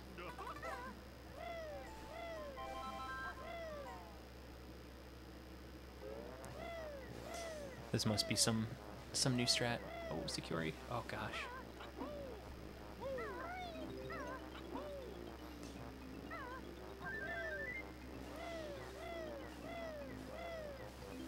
Exactly.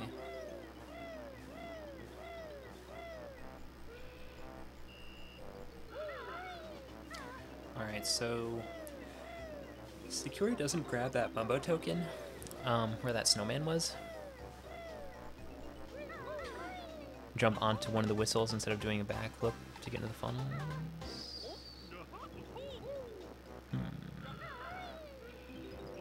Oh, I know what you're saying. I get you. Yeah, so it'd be like right here.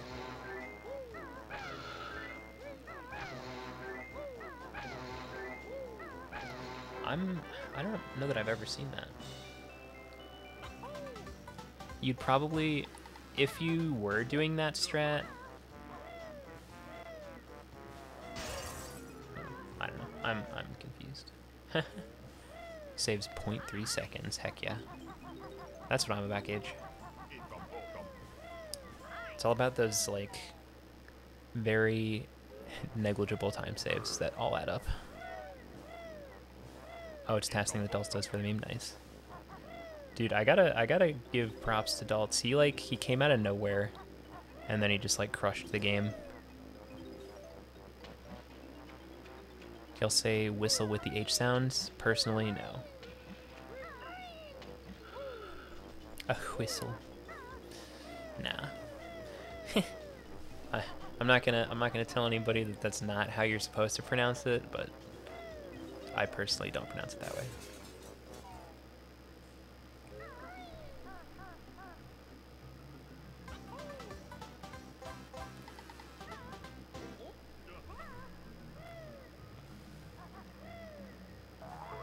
Alright, so Tessa has had a really good RBB. One slip up on like the slopes, you know, going towards the crane, and fell off that thin walkway with the 5 notes, which is understandable. That's a pretty narrow walkway, and recovery is kind of far away. There's like a ladder that you gotta get, and, you know, it's not terrible. Oh, Sakyori actually tumbles. Gets the jiggy and tumbles. Thought about going to get the running shoes, decides against it. I agree.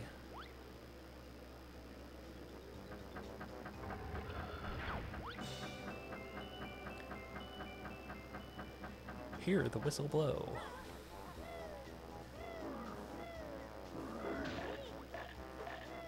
Alright. Sakyori set, or no, sorry, that's Tessa. Tessa setting up pretty well with the damage.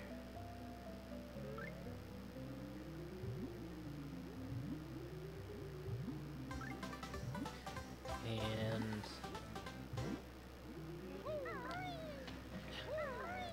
hard to say. Tessa's gold is a 1451, so probably, I don't think, yeah, we're not going to see a new gold split here. But, pretty well on pace. A little behind, but, you know, not every level can be perfect, so it's been good up until now. And hopefully it continues to be good after this. I mean, honestly, that RBB was really good. There were just, like, a couple mistakes.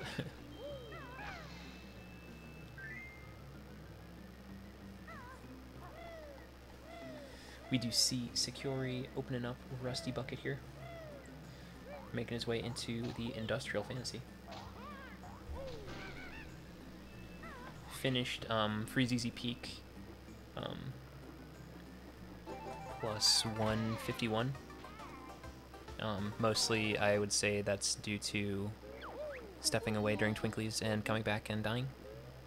But beyond that, pretty good level.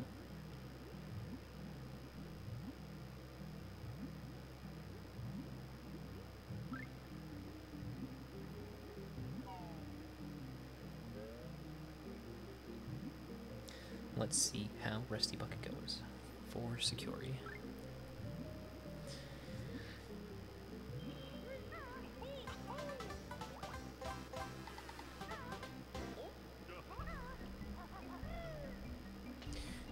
Yeah, Tessa's just doing some layer movement, opening the last level, and gonna be making her way through it, so.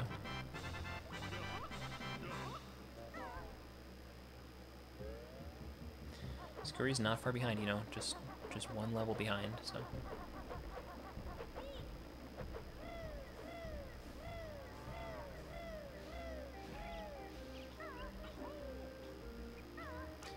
Going all in, makes it.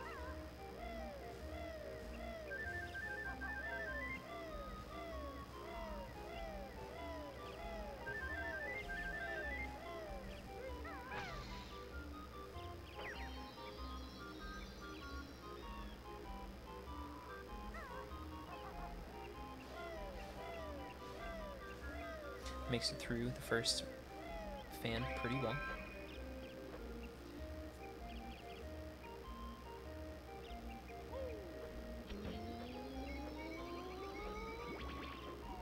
And is through engine room completely, so that's pretty good. Let's see.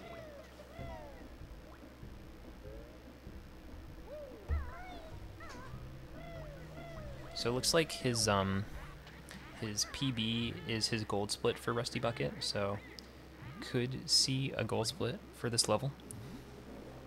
Pretty comparable to Tessa's. It was like, I can't exactly read it because it's very small on my screen, but hopefully we do see some gold splits.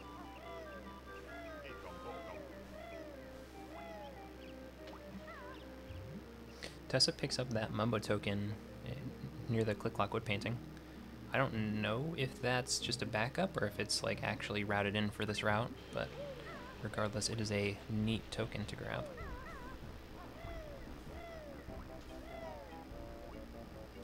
But, you know, only needs 5 more.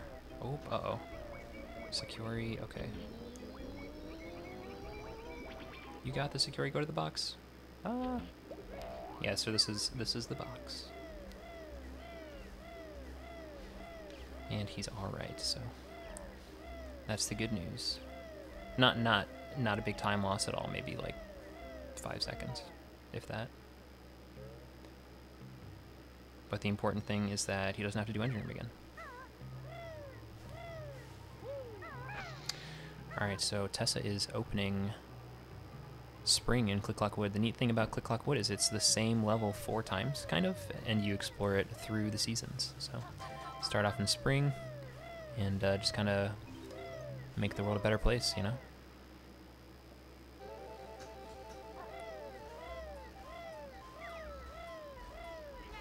Except for the Grublin hoods. Those Grublin hoods are no good.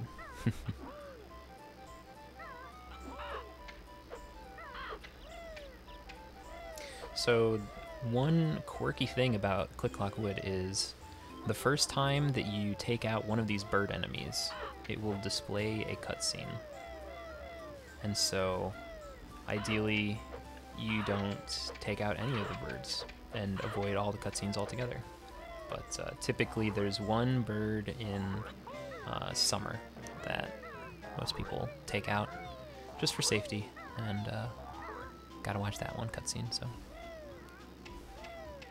there's a cool like roll move you can make, but it's challenging and could lead to a big time loss. So we'll see if either player goes for that specific strategy.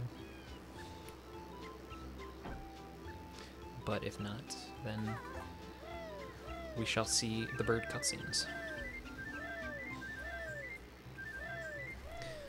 And speaking of bird cutscenes, this bird has some really long cutscenes. I think these are the longest cutscenes in the game.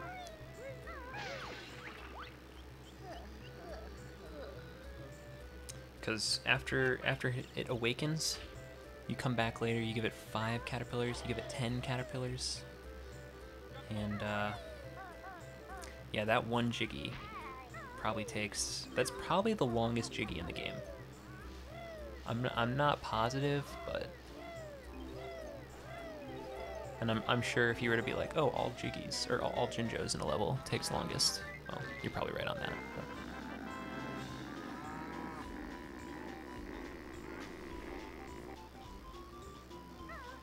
But just, you know, in sheer time alone, I believe Eerie is the longest Jiggy.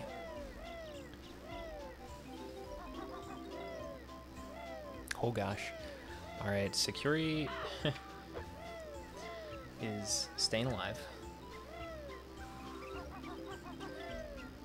That room is pretty challenging. Because even if you're rolling, like your hitboxes don't extend into the wall chompers sometimes, so it's kind of an oddity.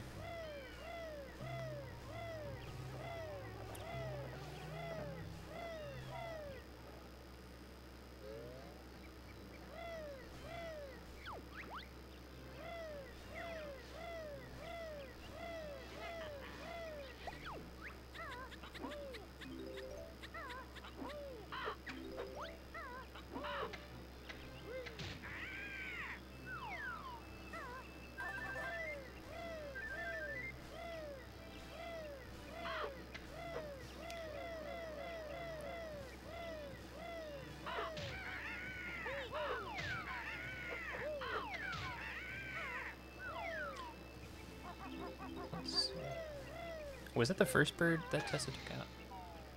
I don't know. I usually take those birds out in fall with the route that I do. But in summer, the cluckers are bigger, so. Go Sakyori, heck yeah.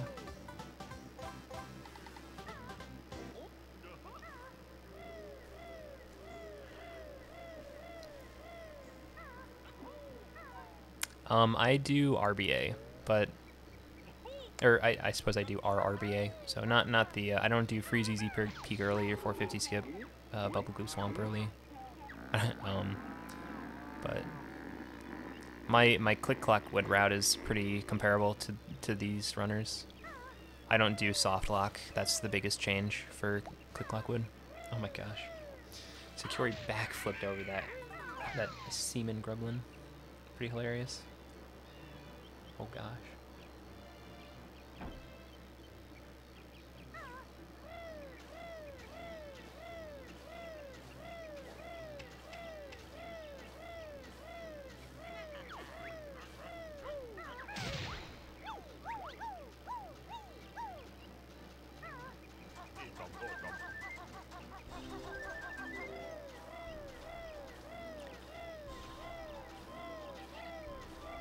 So that caterpillar in particular can be, well, the caterpillars are pretty random. They're like in a circle that they walk around in, so hard. And they have very small hitboxes too. Softlock is hard. I mean, it's not like I've set it up, but to put myself in a position where I cannot see where I am during a run is just not what I want to do.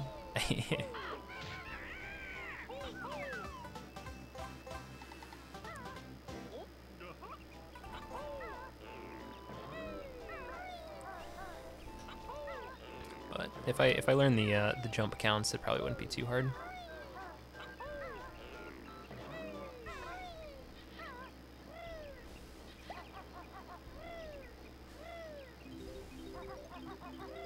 Oh my gosh, the double kill.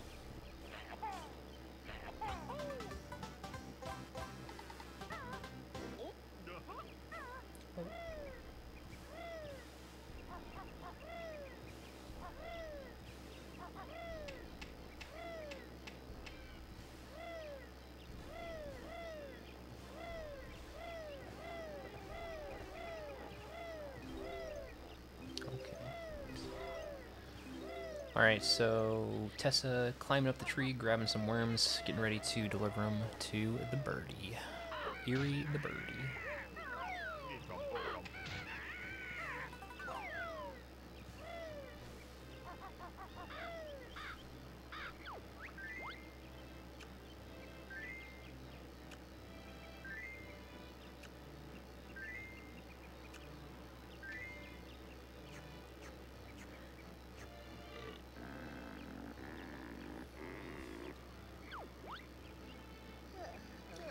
Alright, I don't know. It's going to be tight. Sakyori might be able to gold the split. It hasn't been bad. It's been like a decent split overall. But I don't think there's, like he's got to do a lot of stuff still, so.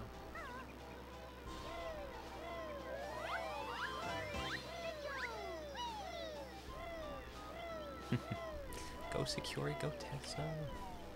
Yeah, we're doing it. Everybody is crushing it today. Yeah, Tessa got a gold split on spring and saved time in summer, so she's minus 54 right now. We might see a 219. That would be crazy. To cut the 20 in the tournament.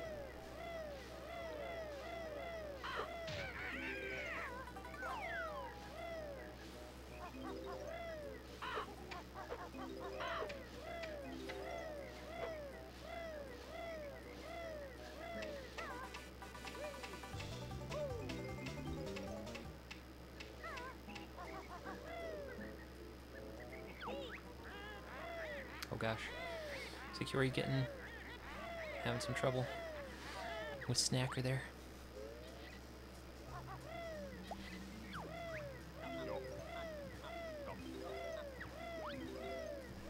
Whoever's commentating sounds like a straight snack. Whoa. Not right now, all my clothes are in the laundry, so not looking that fresh.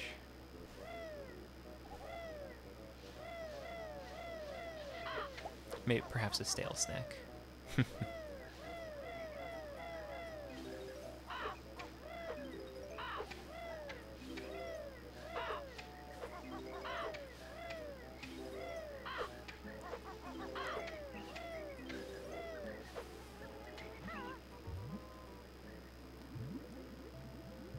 I know the common trope is you've got a face for radio, but I think I actually might have the voice for it too. I embellish upon it with this microphone that I have and kind of boosting the bass a little bit, but I don't know. It's a style.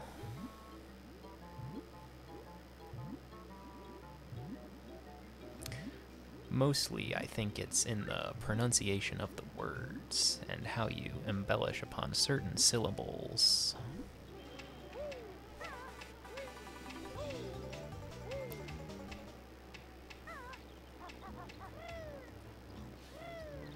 Alright, so we are confirming right now, Tessa is not doing soft lock strat. So she'll be getting the jiggy presumably after feeding Eerie. That's when I do it.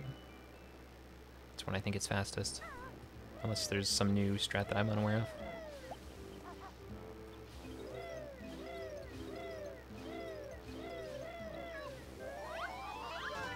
Sakyori, I don't know if that was first try leaf jump, but it was very fast.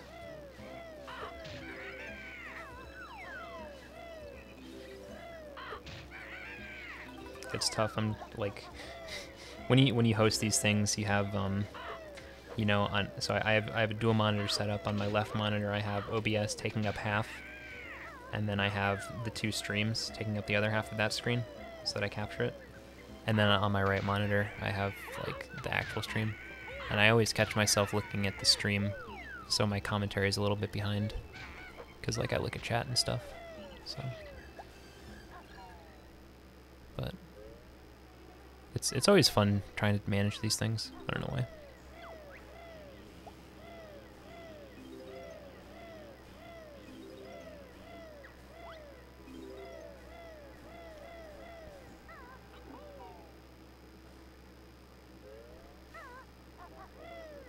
I have, yeah, it's just been me. Yeah, I wasn't even expecting to cast tonight. I was trying to see if anybody else would take the slot, because the person who was supposed to cast had to work, which is understandable. So I was trying to see if anybody else would do it, because I've kind of been the backup guy, which I don't mind at all. But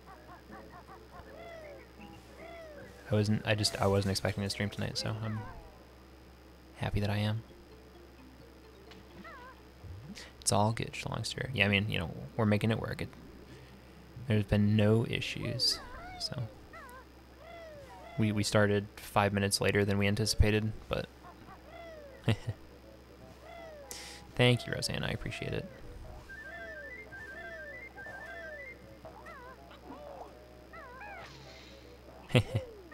Thank you. Yeah, I mean, you know, it's all kind of it's all community driven. So all this stuff, you know, I'm not getting paid for this. I'm just doing it because I like Banjo-Kazooie and because I've done it before and I know how to do it, so if I can provide any insight and if I'm entertaining at all, that's a plus. So, like, we're just we could have ran this race and I could have just, like, muted myself and just done the race, but I'm speaking, so there's that. But we've got Tessa over here delivering some nuts to Nabnut, so Nabnut can have a nice hibernation this winter. Get some good sleep with his pink lady squirrel friend.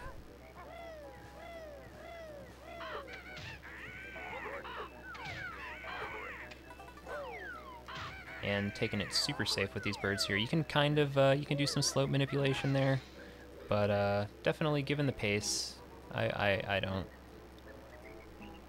No shade at all. I did the same exact thing. There was a run, in fact, I think my 215, where I was like, I made the same decision. I was like, I am not getting knocked off by these birds. So I just took them all out and went along. Man, that nest gets so laggy up there. I know there must be some optimal camera angle, but I don't know it.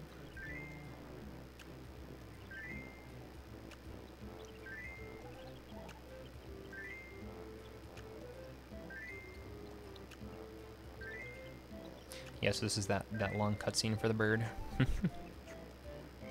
Yeah, feeding it 10 caterpillars is pretty strenuous.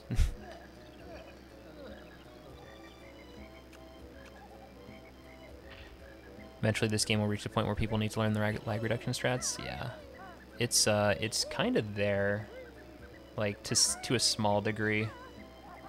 But yeah, like Super Mario 64 is immensely impacted by lag reduction, so you know we'll see it more and more, I think.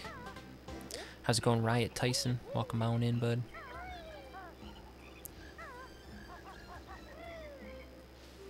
All right, Tessa's doing a fall clip here. This is an interesting thing. You kind of get locked on the ledge there, and you store your momentum, and then as you cross a certain threshold, then you move yourself to a specific polygon, and then you just clip right through. Yeah, Tessa might get a 219 here. It's not. It's getting closer, so I don't know where time save is in the future, but you know, being a minute ahead is pretty awesome.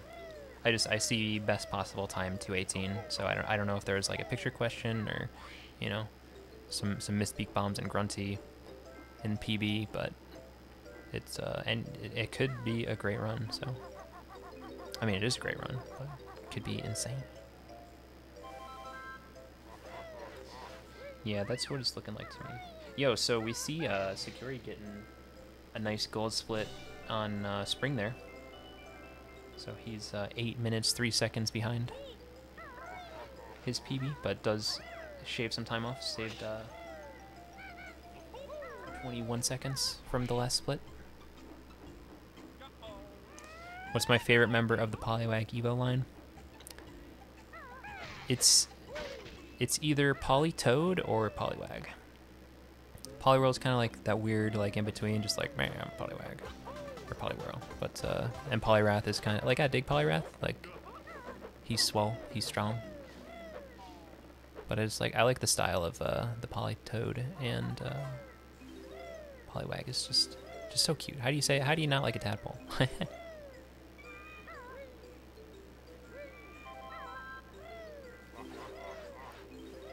Yeah, Tessa PB'd yesterday, and she PB's today. It'd be insane.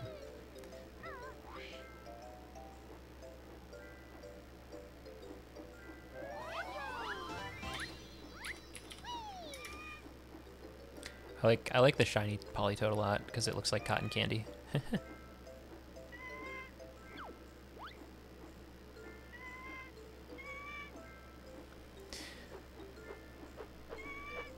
still need to get a shiny Poliwag in Pokemon Go.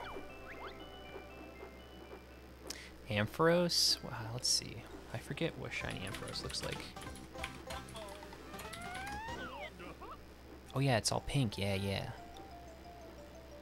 Yeah, that's a good one.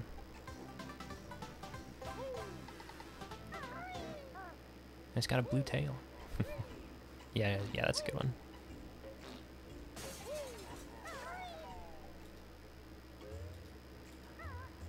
I like Crobat too because it's very jarring. It's like Zubat and Golbat are green, and then Crobat's pink.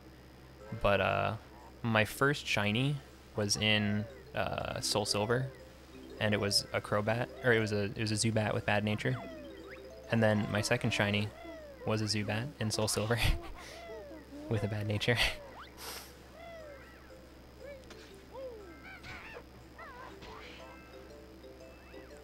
So my first two shinies were Zubats.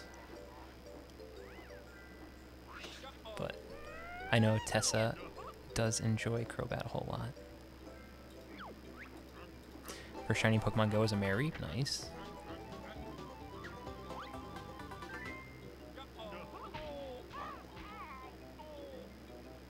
Tessa made it through everything pretty well up until that. Winter Clip 2 is definitely challenging. You only have one chance at it, and if you fail it, you gotta do this, so losing... Ooh, okay, hopefully... Alright, as long as she gets out, alright. Who's this? Shiny Routine, got a Dragonite, nice. Yeah, I like all the Community Day stuff in Pokemon Go. It's rewarding to get out there whenever they do the community day and just play for a little bit and add to your collection. Alright, so Tessa can still get a 219. Lost about 37 seconds to failing Winter Clip 2, but yeah. But if we can see her get through the end of this level here, then should be alright, and then it'll all be up to picture question and the grunty fight, so.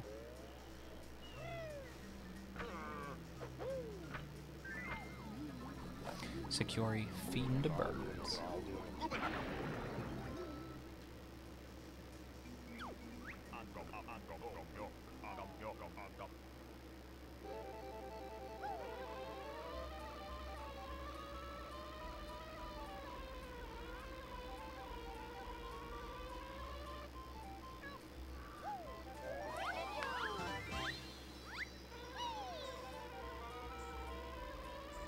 Okay. Anyone else getting a buzzing sound? It's probably me. It's either my XLR mixer because I boost my mic, or it's my fan. I will try turning my fan off, and since you're listening, perhaps you can tell me if it sounds better.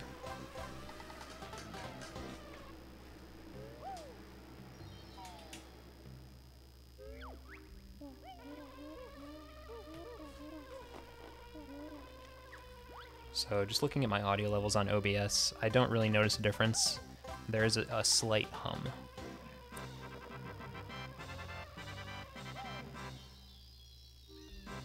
And I believe it's just based on my XLR mixer, so I don't really know how to fix it, but I think that's what it is, so.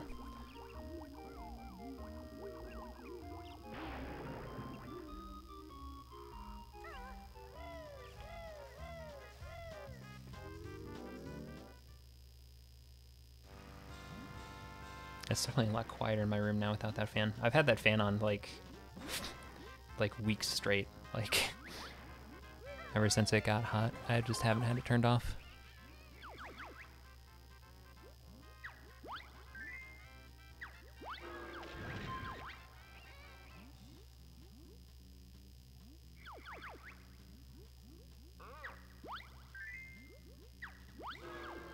Okay, so Tessa is on Fern's Fun here. Just making our way through the board, trying to get to this Joker square to the far left. It's, well, it's not really trying to get to the Joker square. The buzzing sound was the bee, hopefully.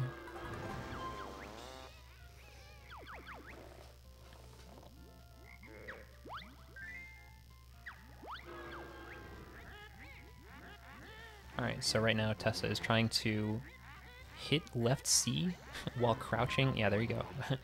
So you like slide across the line, and then you mash left C, and then you're in Talon Trot as you start the question, and then when you answer a death square wrong, the game tries to throw you off the board, and it doesn't anticipate you being in Talon Trot at all. So if you are in Talon Trot, it just kind of bumps you, and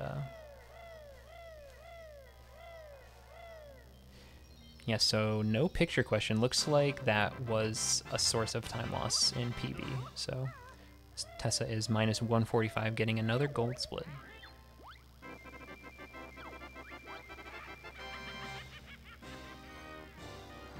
Yeah, it was like second, third, fourth try, something like that. Yeah, very, very fast in Impulse, yep, for sure.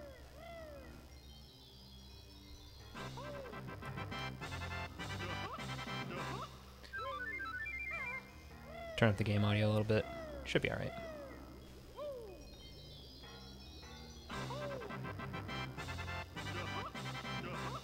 Tessa playing super safe, getting the feather refill and the egg refill. Typically, you don't need the feather refill. There's feathers around the grunty fight, like in between the... God. I learned this word, but I've forgotten it. It's like whatever the little blocks on top of like the castle walls are. Anyway, there's red feathers around. So okay, looks like Sakyori is forfeiting. Yeah. The parapet. Thank you, Gage. Yes.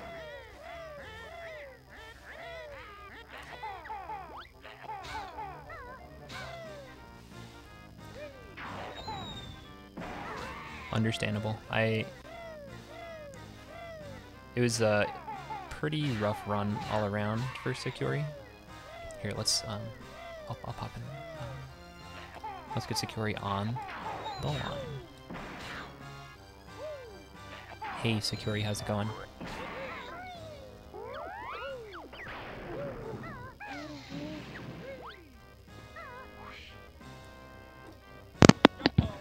What up, what up? Hey, man. Sorry. I was looking for my mic. La la la la. I forfeit at TTC, by the way.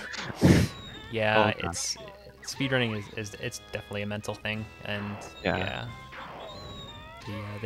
the failed death warp at the beginning was challenging.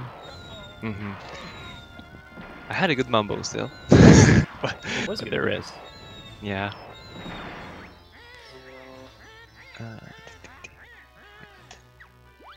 Yeah, it's tough because you know you like something like that happens, and you know something like that can happen to the other racer as well. So it's like you just gotta stick through it. But you know when the twinkly death happened, I totally felt you kinda. Well, she's having like a really nice run. She's in PB pace, I think. Yeah, it's very good. She's minus 145 right now. She golded Furnace Fun, so. Nice. Yeah, Tessa's had a really great run overall. Got like a 1758 TTC, 4555 Bubble Goop Swamp, so like really great milestones.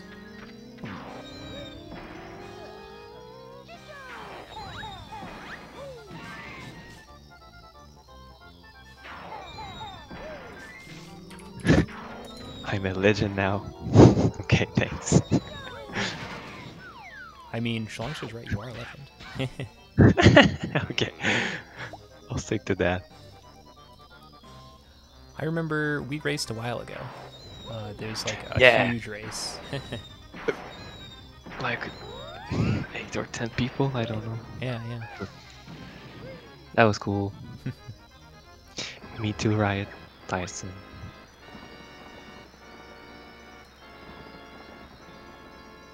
Yeah, the last time we raced Tyson, you had like that bad run that I just had.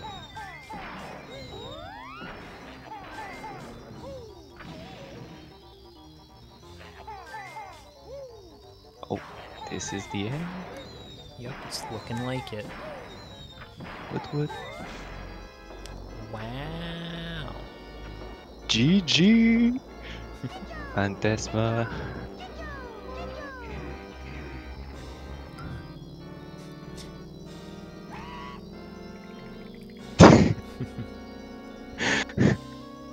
Let's just stop it right there, okay? GG. What's happening? Oh my gosh, this is really funny. You can't see it on the Banjo Race stream, but Casey came out from behind Tessa and is just waving a cucumber around her head. Hey, what's up, Tessa? Oh no, that's coming through on stream. Thank you, Happy. Okay. I've been knighted by produce. Kale. Yum. GG's, thanks for the GG's Gage, Brandino, Shalongster, Family Jewels, Rosanna Banana, Shalongster, Ninban, Oh. What's up, Nidvan? Professional Amateur. Tessa is celebrating here. Okay. Come and celebrate here in the Banjo race. Now she gotta do it on It's stream. her victory. What? Oh, I think you. Hmm? Okay, you're waiting. Yeah. Yeah, I'm letting her do it. Good. Yeah, Phantessma popped off with a 2:19:33, so let's see what the BK leaderboard looks like now.